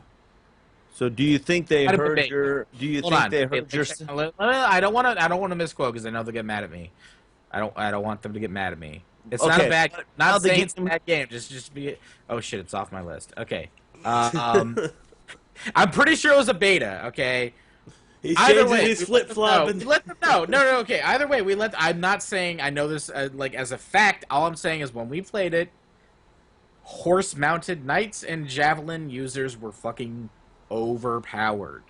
Do you think they heard you and fixed it? Because that's what betas They usually were are. there when we played. They were there when we played the tournament. The developers were there helping us out, so they knew like it was a thing. So hopefully they've. I want They'll everyone to balance give it, it a they'll shot. balance it. Give it a shot. Oh, cavalry usually is more powered though. Did you have to buy it with a lot of I feel like points, or well, no, it was always available. I feel like it like what Junk just said. It should have been like there can only be 2 mounted knights per match. That on makes a team. sense. Like something like that, like because it's like it turned into the entire other team was mounted, and the rest of us were like trying to be archers, or we're trying to be other, like ranks or So classes. you have to and roll it's- mounted to combat that then. Exactly, it wasn't working, Yeah. and so that makes it not fun. That's the same as like in Modern Warfare 2, everyone chooses noob tube and rockets. Like then that's just fucked up, and. but you can It's have, kinda hard to 2 fit. per team, two mounted horses. No. per team. That's what I'm suggesting would be nice. Oh, okay. I Keep thought the- you said keep two. them, like, Yeah, more They just powerful. limit the damage. It's like that, or they limit the damage they can make. Because it's like they run by you and they swing once, then half your health is down. All they have to do is make another pass and you're dead. Like that's how it was. So you're saying instead of 20 horses, 2 horses. it's like tanks in Battlefield. You got to even them out, and you got to make them easy to take out. teams. Exactly. I feel like they were trying to go for a Battlefield type aspect of like medieval warfare. But it needs that balance. It really needs that balance. There can only be so much available, And you can realize that. It's like, oh, our king can only afford 4 horses, like something like that. You can do it, but you do it. It's not a bad game. It looks really good. When you do get a kill, it's fun. Like it's not a bad game, but just like that aspect of it was really frustrating. Well, And I you have hope that, and then you have Mountain Blade 2 was just released, and it was really all they released was a character design. But I think maybe they're trying to like, oh god, don't forget about Mountain Blade, with all these other games coming out. Is that really? Wait, what did they do It was a exactly? trailer, and all it was a bunch of text for the most part, like dramatic text, and then just Right. a picture of a character. That's it. It was really Now, crappy when real does that trailer. due out? They didn't have an actual date on it. I think they're just Oh, trying to God. put themselves out in the market again before people forget about it All with right. all these other games coming out. Now I'm gonna jump in and ask a question, Nick, and maybe you could help answer this since you're hosting tonight. With the concept or the question that's on the table, suddenly medieval, is there a reason why that you feel there's so many medieval games potentially coming out? I feel like I'm not a game developer. I've never thought in that aspect. It's like I don't know how they think, but if I were a game developer, I would want to stray away from first-person shooters because that's like the fucking oversaturated ass market right now is first-person shooters or third-person shooters. And I don't know, it makes sense if you're gonna do something that's grounded in reality that isn't like sci-fi or a platformer or like a Wii game or something that's like family friendly, casual, that doesn't make sense and doesn't have to.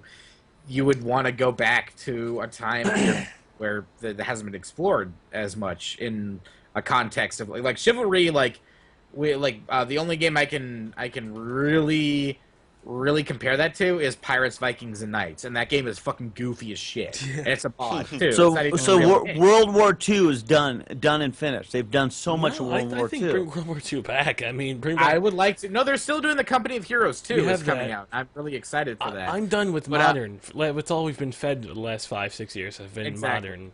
That's I'm kind Yeah, of sick of. modern's annoying at this point. So Battlefield 5. If they ever did that, it would need to be on. Fuck it would 4. need to Just be- 4 sucks. Let's go Yeah, straight to 5. I don't know why they're going. They should just So go you're back to their saying roots more- of World War II. They should. So So, because as far as the genre of games, as far as shooter games, killing games, and all those aspects, obviously you got from medieval times to World War II times to modern times, as far as your A1 tanks and those type of things. Obviously, you got a whole genre of different gaming styles, and like Chill, you were saying, so subtly medieval. So from what I'm gathering, and I'm just being devil's advocate here, you're saying that you think potentially, Nick, that gamers are oversaturated with what we're used to as COD games, and they're trying to find something else. Yeah, And I think it'll be indie developers that do it first. It's not going to be Activision. It's not going to be companies that are going to be large and throw a huge investment into it. It's going to be someone else testing the waters. I wouldn't be surprised, and I don't know if it's true or anything, if some of the companies, like some of the indie companies, are secretly getting funding from larger companies like Activision, whether it be Blizzard or EA. This is all conspiracy. If they're getting funding just to see how an idea floats, to present an idea, a game that's stable enough to actually work and generate interest, and then if that actually works, 2 or 3 years down the line, present a better, bigger version with a full budget behind it. But that's conspiracy. That's conspiracy, but at the same time, the way those companies work, it's not conspiracy. They need funding, so I wouldn't be surprised if something's off the book. Well, not off the books legally, but off the books in terms of it's not Activision. It's some rich pioneer who's donating money. Mm-hmm.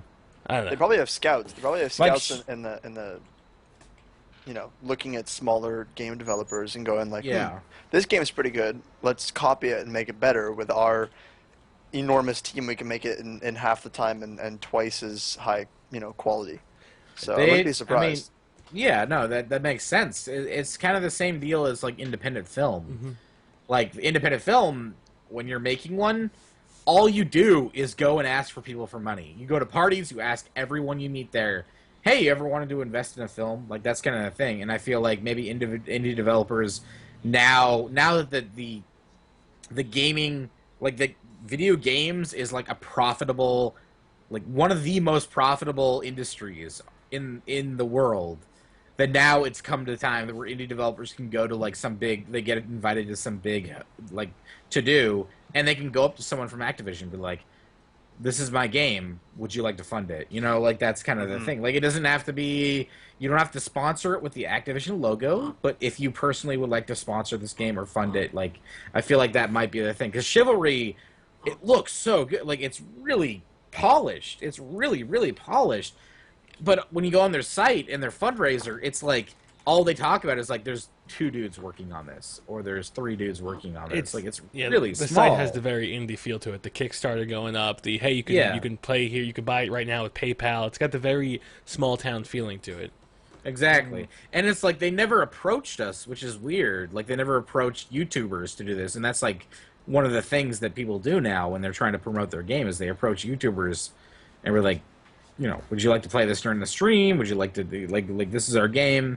And they never did that, and then we started playing it, and they're like on Twitter like, oh shit, hey guys, we didn't know you knew about our game. Like, it just, I don't know, I feel like it's a strange atmosphere now. Not quite professional, maybe, if I could maybe I wouldn't say that. stretch that far. No, it is professional. It's just very it's new. It's a new professional, I guess. I guess you could say new professionalism. I stand corrected. I stand corrected. Yeah, I don't think I used the right word there. New to the game, almost, I guess, maybe.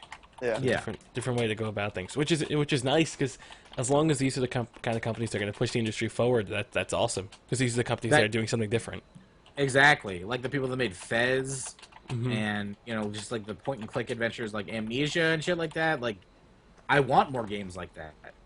And like the thing that with Amnesia is like no one gave a shit that it took place in fucking like the 1800s, and there was no guns and you couldn't fight back. Like, it's the actual game mechanics worked, and that's all that mattered. And I'm grateful for that, because I grew up with Monkey Island. That was my game. That was the first video game I ever really got into. Me and my dad would play that game all the time and solve puzzles and stuff. I told my dad last night, I went to dinner with him, I told him like, hey, guess what? So both my like flights for PAX, Tim Schafer was there, and he made Junkyard, and my dad was like, what? are you serious? Like that's we love those games. The games are just like so viscerally, just like there's humor or there's like drama or there's thrill, like that kind of thing. And I feel like the medieval warfare games, it's like it doesn't matter if you've got like those scripted events like in Call of Duty that are just like oh you stop playing and all of a sudden you've got an explosion in front of your face. It's just like. It's just with chivalry, it's like you're constantly in motion and constantly just like slashing shit. And I don't know. I'm probably going off track because I'm a little bit drunk. But you know what? That's okay. You ever played Chips Chase? No. What is that? Oh, it's the game I kind of grew up on. My dad used to play it on his like Windows. Didn't even have a number because it was so old. And you're just this little dude, and you just collect these chips to open up doors, and that's it. And that's all it was. But Boring. It's such a part of my childhood that. Boring childhood. Yeah, seriously. But dude. Didn't you play Mavis Beacon and learn how to type? Like, come on. I played Dark Descent. No one. Dark Descent. Yes. Played that, yeah. Great game. Awesome. Yeah. That was on MS-DOS. But yeah. the greatest thing about Chips Chase is every time he hit a wall, he made this like little grunt, like So like you just run into walls and just go But that's my childhood right there. Sounds like an interesting childhood. Mm-hmm. You should talk to Utorak's private school about that. His name? Oh jeez. I think we take calls. Take calls. Let's take All right, let me turn on my TeamSpeak. I haven't turned it on yet. Yes, I'm gonna turn mine on. I got 3 beers running through my system. I'm gonna go to the bathroom real quick. He's gonna go. Wants to host while I go pee. All right, well, everyone's just gotta get in here, so we'll figure it out then. I'll be right back. He's going to pee. I could talk a little bit. Let me sing a little song. Sing. No, Chuck, no. Junk. I just have to piddle a little bit, okay? I can sing well. I like my singing. Let me sing to you what I sang to my kids. Oh, God, no. Raindrops keep falling on my head. God. That doesn't mean my eyes will soon be turning red.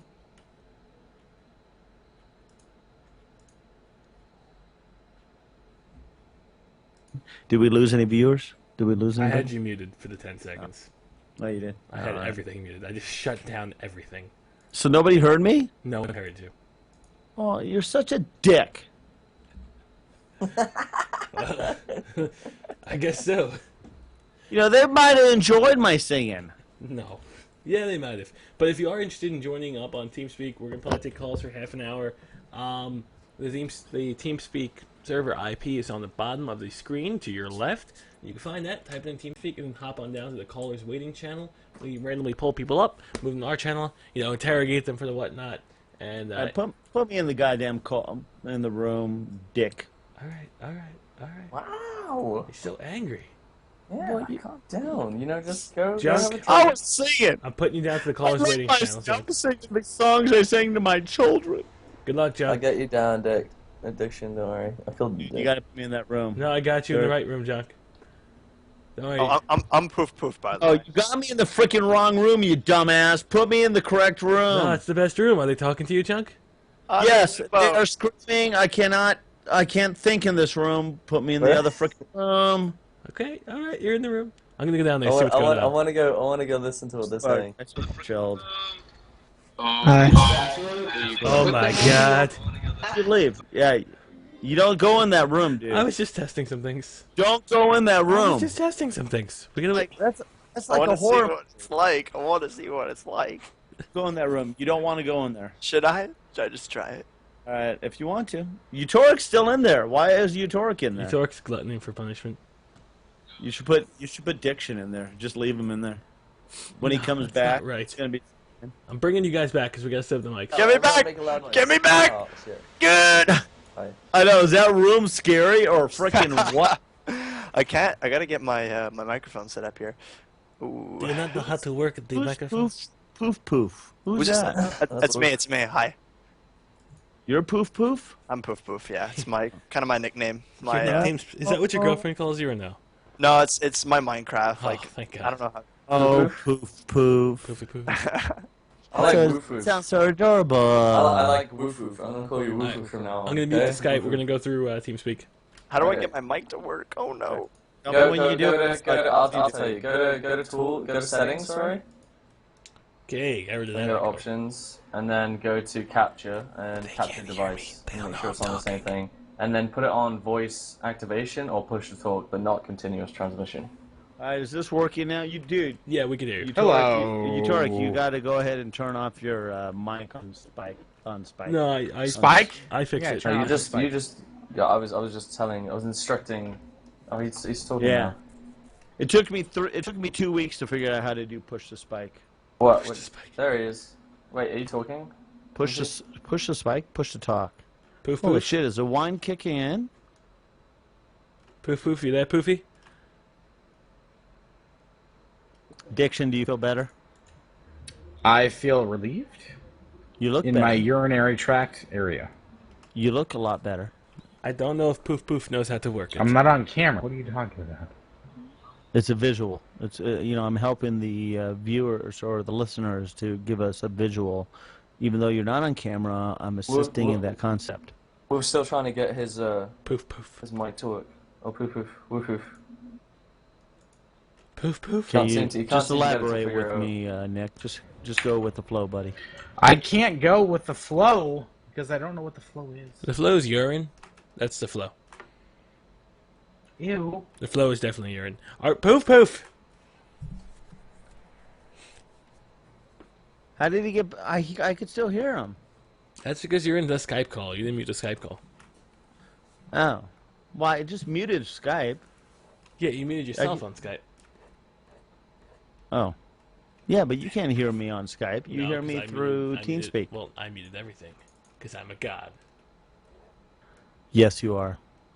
Italian. You Italian stallion, you. I don't think Mr. Wolfels is going to be able to get it to work, fellas. He can hear us all on Skype, though, except for me, but... What shall we do? Stop poking him.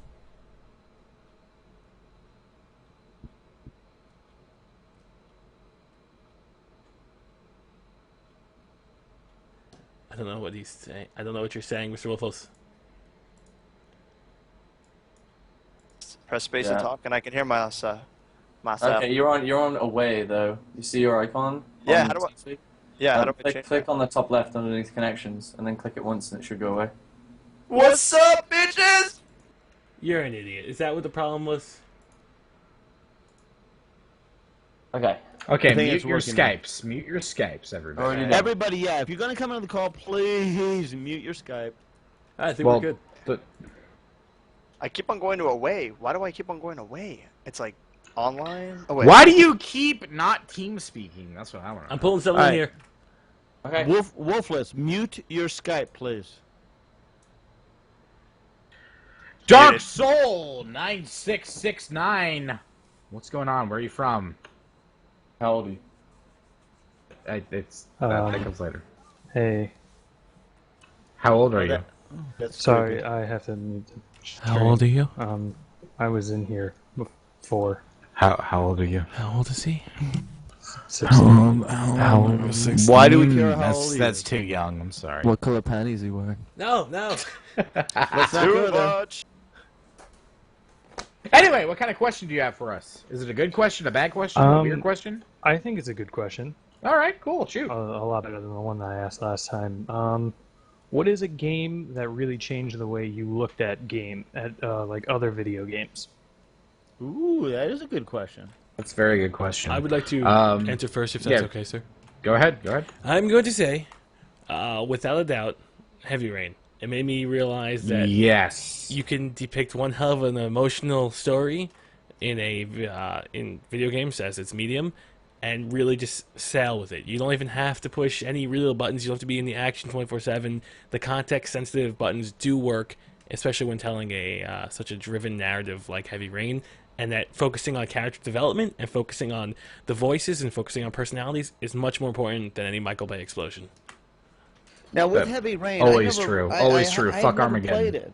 I never played it. So question is, in regards to Heavy Rain, is it a family-oriented game? Oh, no. Is it a one?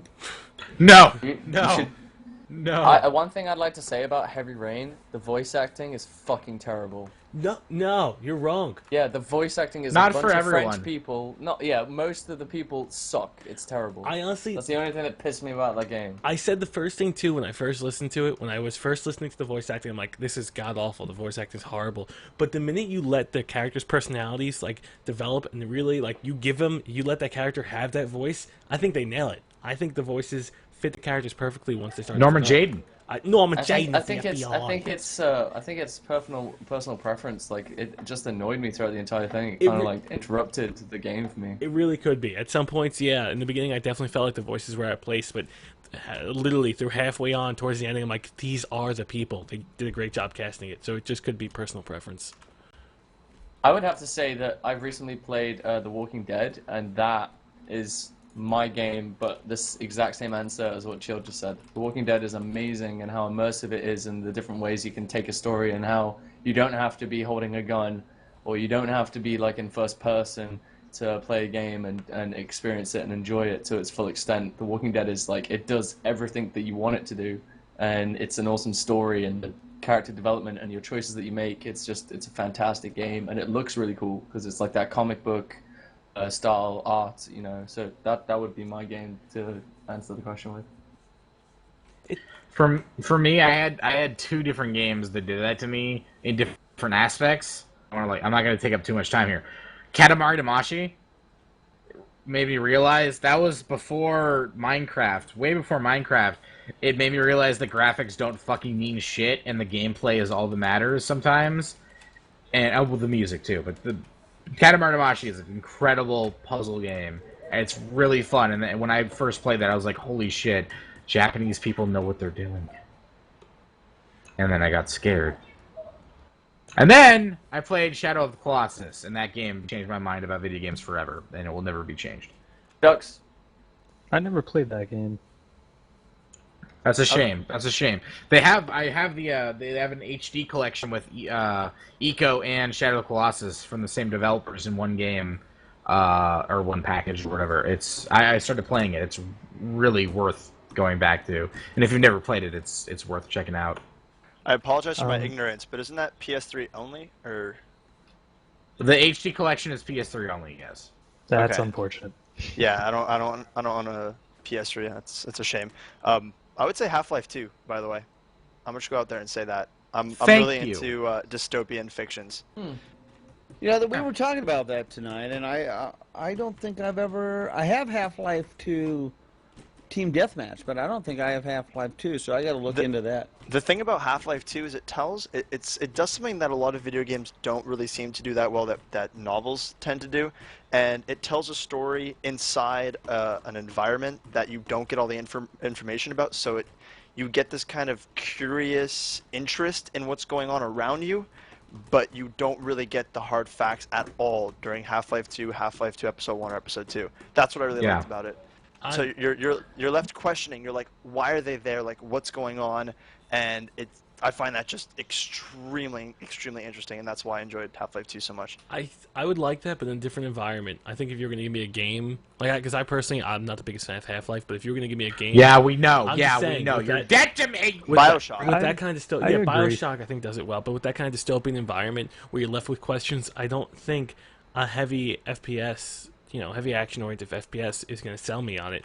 I would think more of a maybe a side scroller, more of a game that's less about being filled in and more about using your mind to kind of fill in the rest of the puzzles even without the information. Like, I love Limbo for what it was. There was no dialogue in the entire game, but I loved it just because you were left to think about everything that was going on in your own way and what everything meant. So I like that kind of interpretation. Yeah. I don't like interpretation when I'm blowing shit up.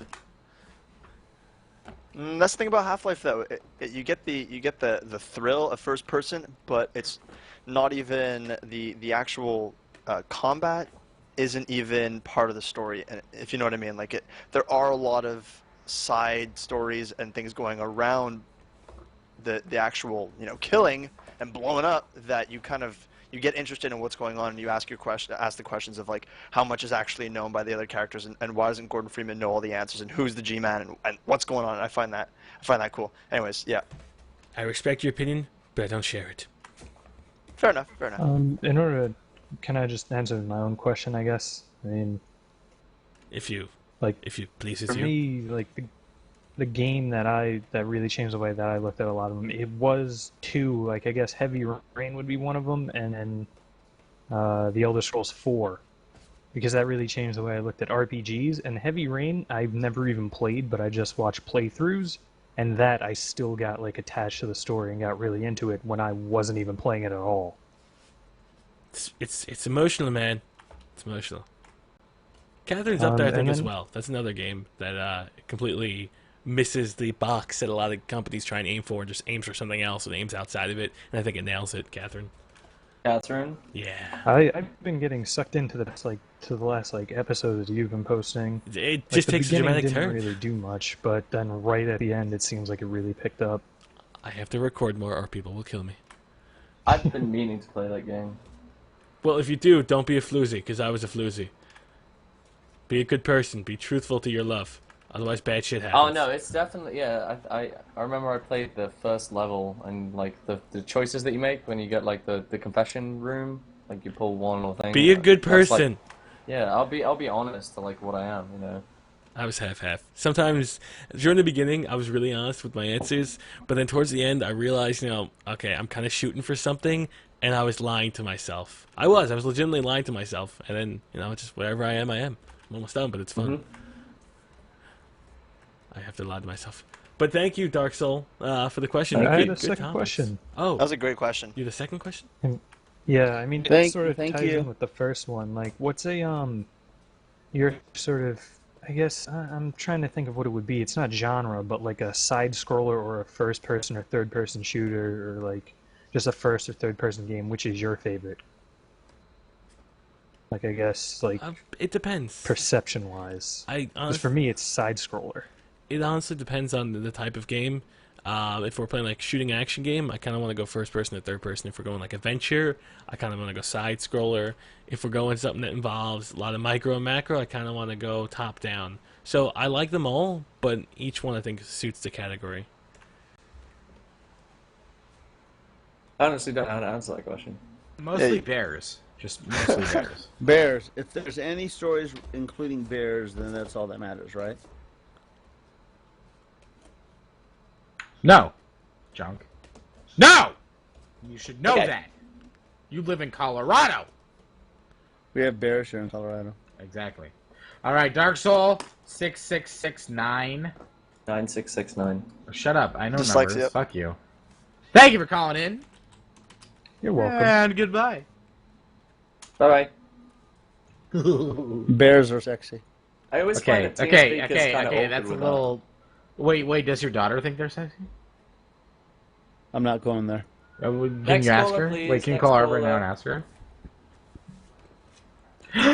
her? Overweight black guy. What's going on, bro? How you doing? Where are you from? Hey. Where are you What- from? what- Yes, you. Speak. Speak now, or forever hey. hold your old, fat, overweight Hello? black guy. Yes. Yep, we can hear you. We can hear you speak. Okay. Hello? Hey, hey. We just said we can hear you. That's a thing that happened. Okay, sorry. What's up? Where are you from, and how old are you? 14 in West Virginia. West Virginia. Why didn't you go to Northwest Virginia? I don't know. It's a shame. It's a Do you have shame. a son. question? Do you have a question? I'm asking it. Do you have a question? Yeah. Shoot. Okay. My question is, what games do you think should be just stopped? Because some games just go on forever. Like industries. Oh, wait. Game series or wait? What are you saying exactly? It's series, industries, and all that. Heavy Rain. Yeah, is he talking about? Is he talking about Right. series? Is he talking? Are you talking? There's about only one series? Heavy Are you Rain. talking about particular companies as far as Like, the Final individuals? Fantasy, that just gets worse and worse. I think Yeah, that some games game-wise. need Yeah, to I be mean, sparse Final in their Fantasy. How releases. far are we into Final Fantasy now? No, there's the A Final million. Fantasy- No, more than 15. It's like nearly 30. There's loads of like spin-offs, and then you got Final Fantasy like Crystal series and shit like And that. the Advanced Tactics Combat series Evolved. as well. Or, No, that was every- great. most Final Fantasy games are really good, and they're pretty much a new game to themselves. They're not sequels. There's only a few sequels, and Final Fantasy is like one of those, like it's really popular in Japan, so that's like their go-to Japanese game. But if you're talking about like series, I think that like series of games shouldn't be stopped. Like Call of Duty, they should, instead of like releasing them like year after year, they should like year, 2 years, or year and Right, 3 take years a break. maybe. Yeah, take exactly. a break and get it better. Now, obviously, sometimes one thing that I was disappointed at, and again, don't kill me, but like StarCraft, 10 years was way too freaking long, I think. I mean, I was glad it came back out, but by the time it came back out, for me, it seemed, yeah, there was new things and new aspects of it, but I wish they brought it out, 4 years, maybe 5 years, but not a freaking, what was it, 11 years span between it? They have a really. I think it was 10 years. Yeah. They have a bad. And track record with I think that was too long. So as far as games that should stop, according to your question, Modern Warfare Infinity Ward should have made them. What about NHL, NFL, FIFA, and all the sports games FIFA that come out definitely. every fucking year? Yeah, most times they just adjust them, which could be like in a patch, pretty much. Like, I would think those more than Call of Duty, because Call of Duty switches developers at least. So the developers have 2 years to work on each game. The FIFA, the NHL, all those games come out once a year. So you're saying sports style games? Absolutely. Yeah, they need to just. yeah, Well, I mean, what there's else do only they so come much. out with? There's only so much you can do with sports games. I mean, you've got like the only thing I can imagine you can change are the graphics, the mechanics, and then the people that are in them, the famous people. But there's only so much you can do. Right. So right. I'm Now, surprised that they're able to release them so frequently, like after year and year. My concern comes from the naming policy. What do you do if you release them every 2 years? What do you have, like 2009, then 2011, then 2013? You kind of skip some years? Or do you come up with a whole different naming policy, like Madden 12, Madden 17, I think they can figure it out. I'm just saying, I think they'll survive. Big issue. I just want to That's what clarify made it They real just got to quick. throw some sort of, some, Don't know what to call it. snappy Big issue. name behind it. I just want Resident to Evil needs to stop. Okay. Resident Evil needs to that. go back to its roots. They've tried so hard to create alternate like stories and thread lines and like just sequences in that fucking if you ask Capcom, if you ask anyone at Capcom what the storyline of Resident Evil is, they will not be able to tell you because they've been because the game is so successful, they've just made up shit. I think to fucking fit with their story, and it's like Resident Evil 6. All I'm hearing is bad things. I played the demo, I wasn't impressed.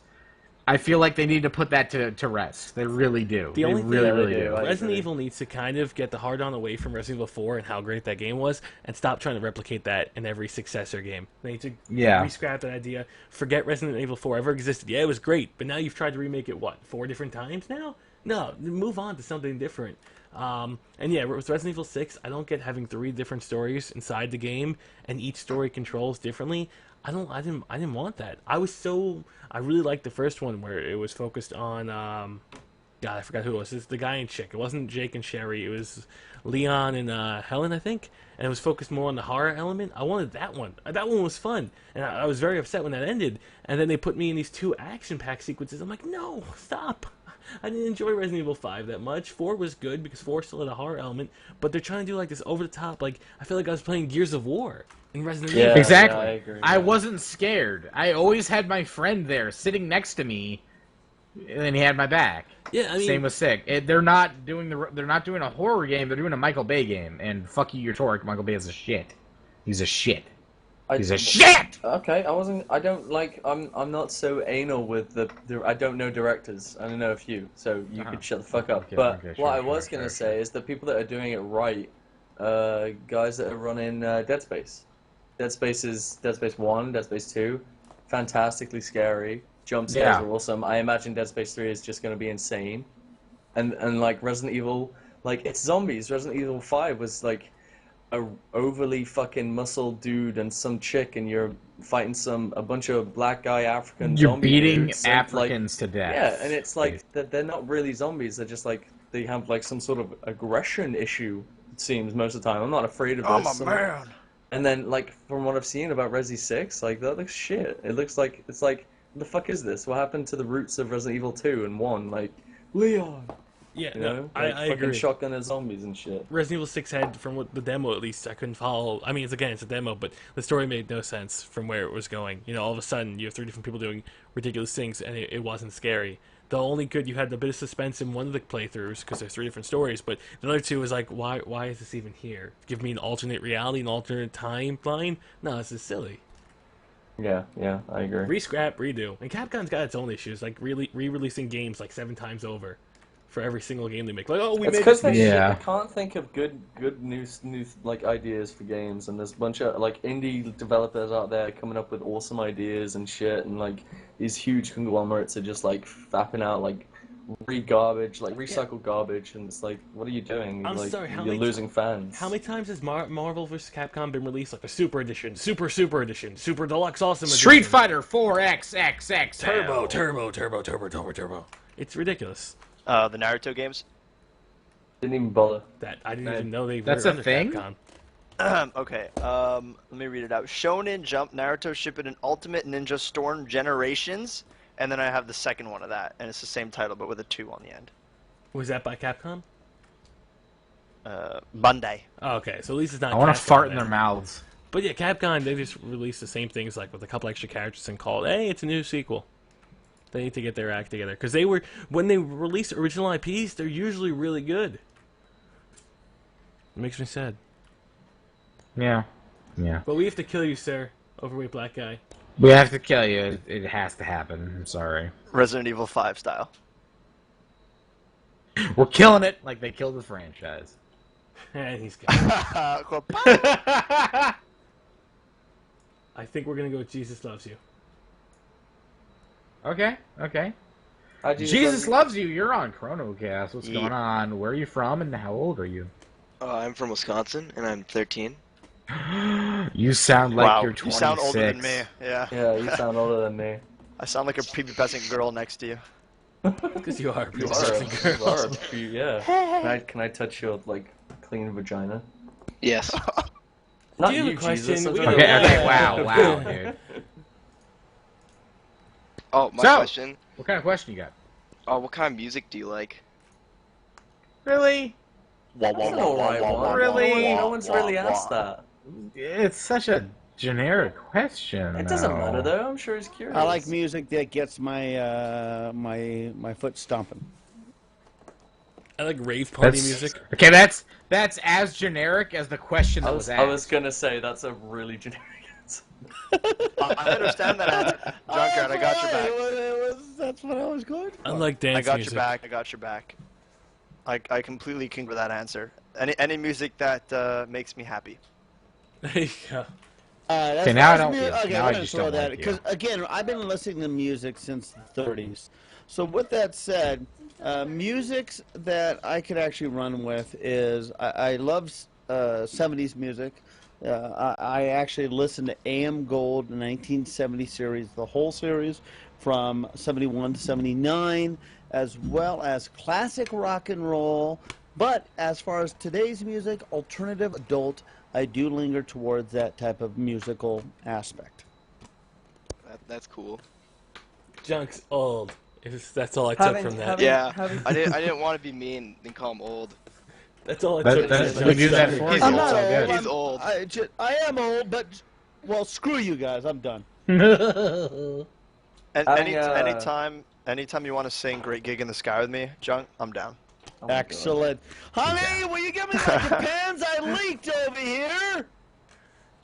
Oh God.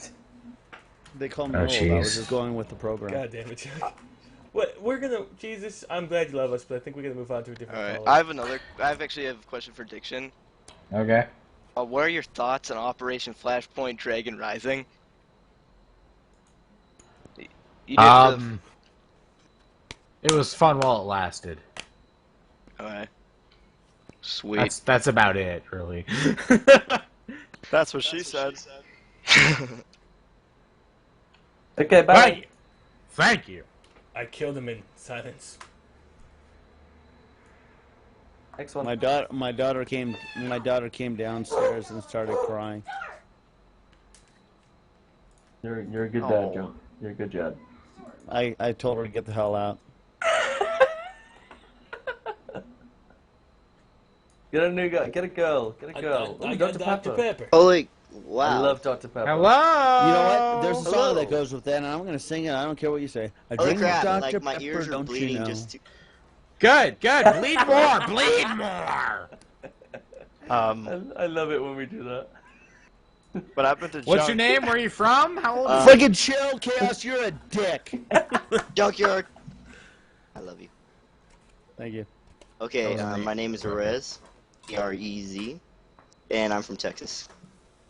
Texas? What kind of question you got for us? I got a good question, but before I tell y'all, I kind of want to thank all of y'all, because, He said y'all, thank you. He said y'all. y'all. Now. Never mind, I wouldn't want to thank any of y'all now. Aw, y'all. I'm sorry. Okay. Hey, I'm English. I think that's cool that you say y'all. Okay, I'm getting spammed already by people. Okay, Junkyard, I'm going to start with you. Thank you. You've taught me that even getting older in life, you can still play video games and enjoy being young at heart and having fun with your kids, and I think you are an amazing father, and from what I've heard, and hopefully Diction doesn't bone your daughter. Excuse me. I need supportive people on this podcast, and you are anything but, sir. Diction, I want to thank you because, well, you taught me the meaning of life, bears. Bears? Yeah, that's me. And the fact that even being big, you can still be yourself, and you don't have to worry about how big you are. You can just love life. I don't give a shit. Utorak, you're Utorak. Chilled, Oh, you fuck helped me. you. Nah, Utorak, I know how it's like. I'm guessing you struggle a lot because you have to like wake up really fucking early just to do stuff like this, and I respect that a lot. And Chilled, I want to thank you because, like, I don't know, I've had like a little bit of trouble in life, and I'm probably not even listening to me right now, but like every night I listen to his videos before I go to bed because I always know that's gonna put a smile on my face, and I'm gonna have a great day the next day because I know there's gonna be another video from all of y'all. That's And I just want touching. to thank That was all of y'all. Touching. Thank you. That was Now cool. you gotta Thank make you. something up for me now. Make something up for me. Tell me. If his is better than mine, I'm kicking you out of here. Just say, hey, Wolfless. You lift. You left. But yeah, I just want to thank all of y'all so very much because, I don't know, just y'all all put a smile on my face every day. Y'all. Don't And mock yes, the I thank man. you. Come on. Excellent. Well, thank you. I appreciate that. And- you know what it comes down to is viewers like you, those little tiny aspects. Not saying that your aspect is small. I'm just saying the fact that we're able to put a smile on your face. That's one in a million, and thank you because it puts a smile on my face. You put smiles on the faces of mummies. You gave me a Junk, boner. So And we didn't mean to teach you about sexism. That just sometimes happens. Well, Utorak, Non-sexy, a lot okay. of things give you boners, Utorak. It's sort of scary. It's true, actually. it's mostly bears. Mostly ducks. Ducks Okay. are fucking faggots, and you know that. Bears are How stupid. the hell does I'm a gonna duck skin give them. you a boner? Junk, we can really take time to explain it so you can just accept it. Okay, now I'm just going to ask my little quick question since I'm from Texas. Have any of y'all rode any kind of animal? Camel.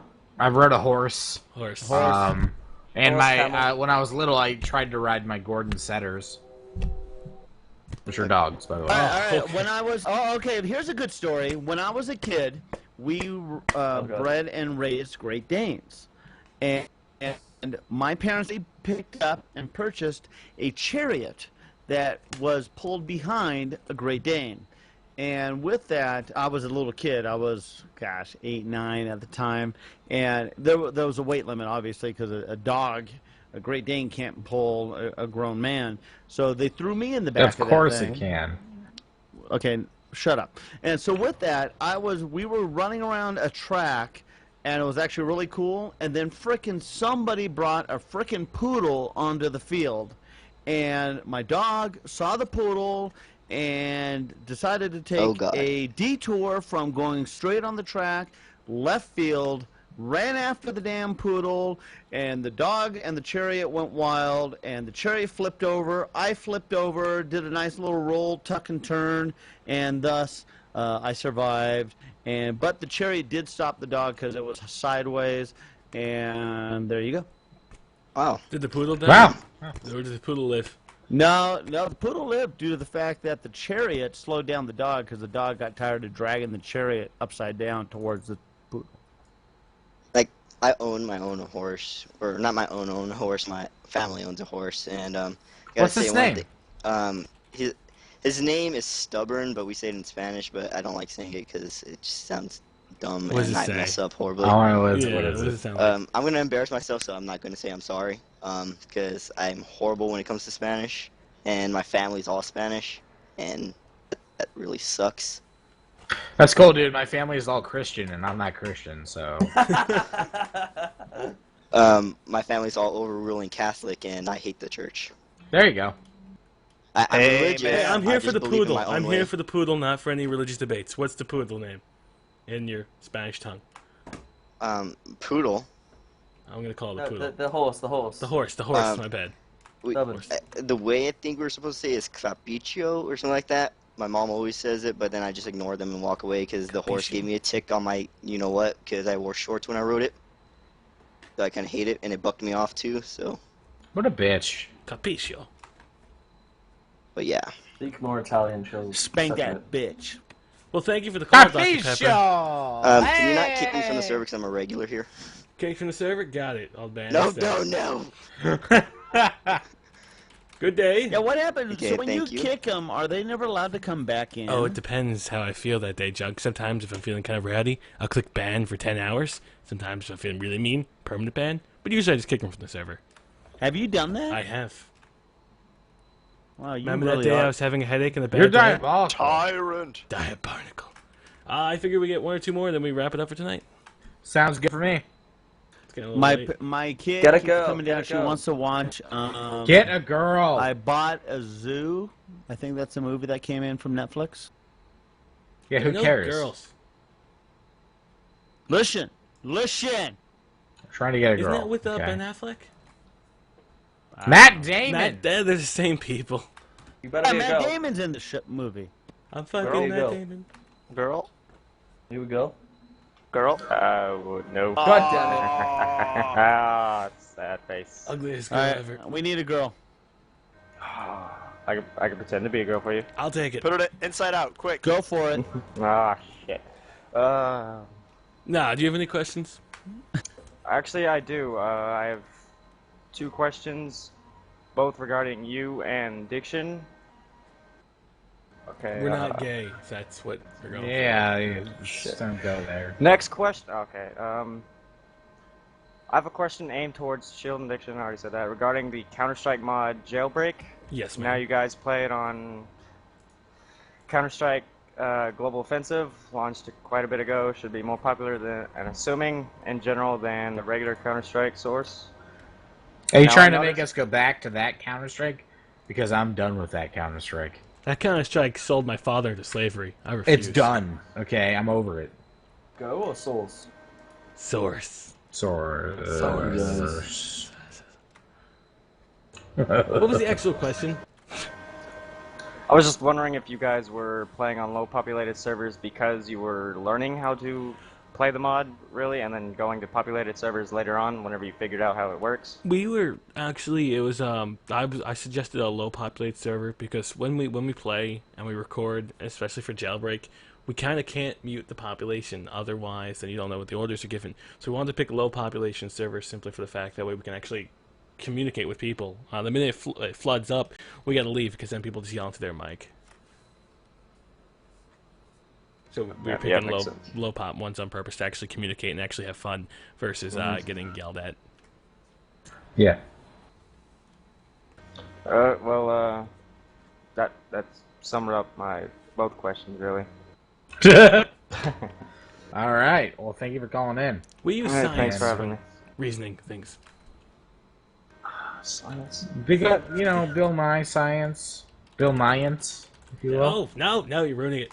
You killed the man. Diction, you want to pick the last Next caller? guy! Or you want someone else? Be a Someone pick the girl, last be caller. a girl, be a girl, be a girl. I'm praying. Be a Can I girl, pick be a it? girl. Can I pick the last person?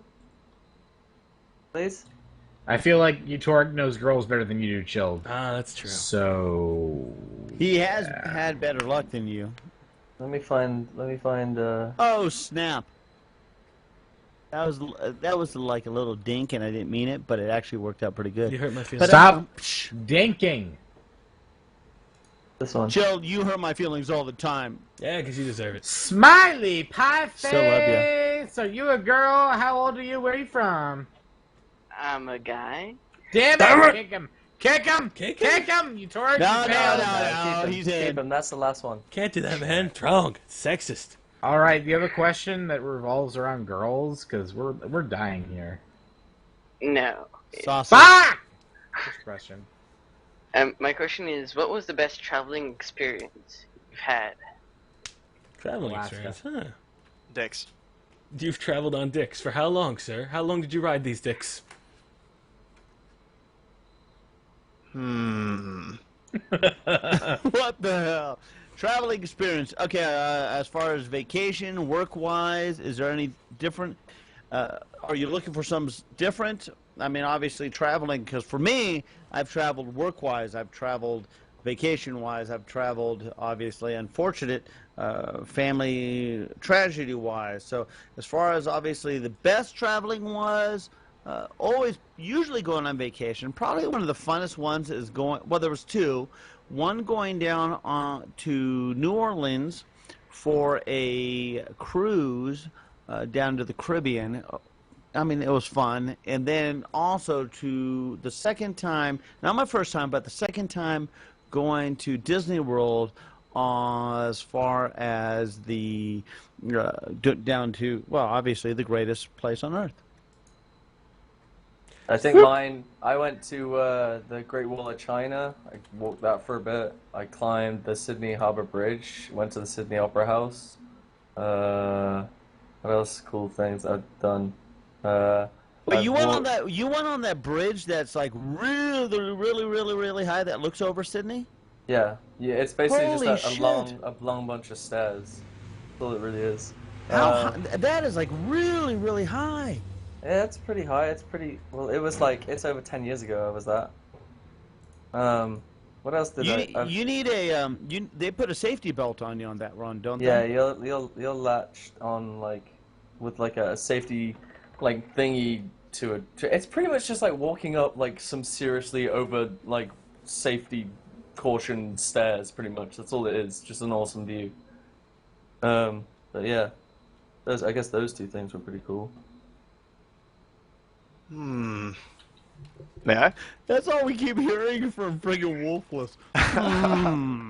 I think recently my favorite trip so far would be I went to LA to visit the machinima offices, and that was really fun. I actually went to Disney World or Disneyland for the first time with the Nannerman and a whole bunch of other YouTubers, and I went on Space Mountain. That blew my mind.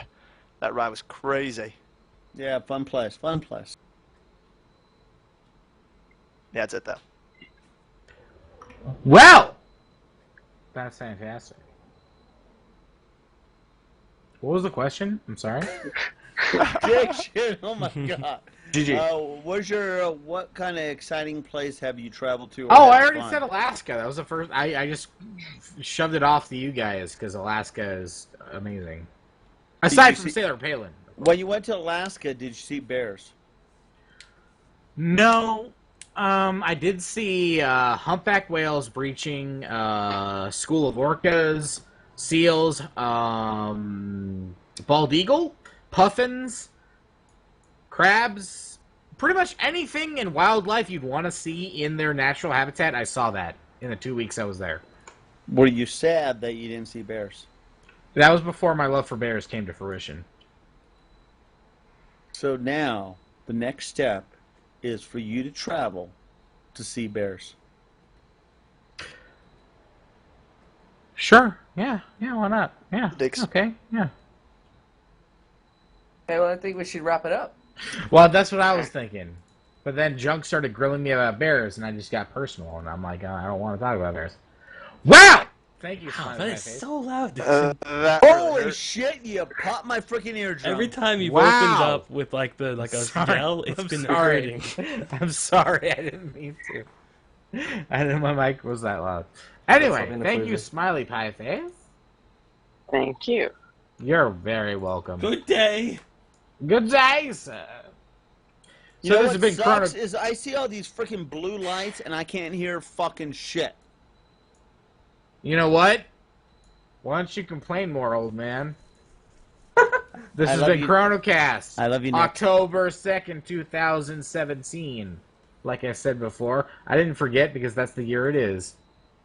Thank you for tuning in. Have a nice Bye-bye. night. Can we say goodnight? No!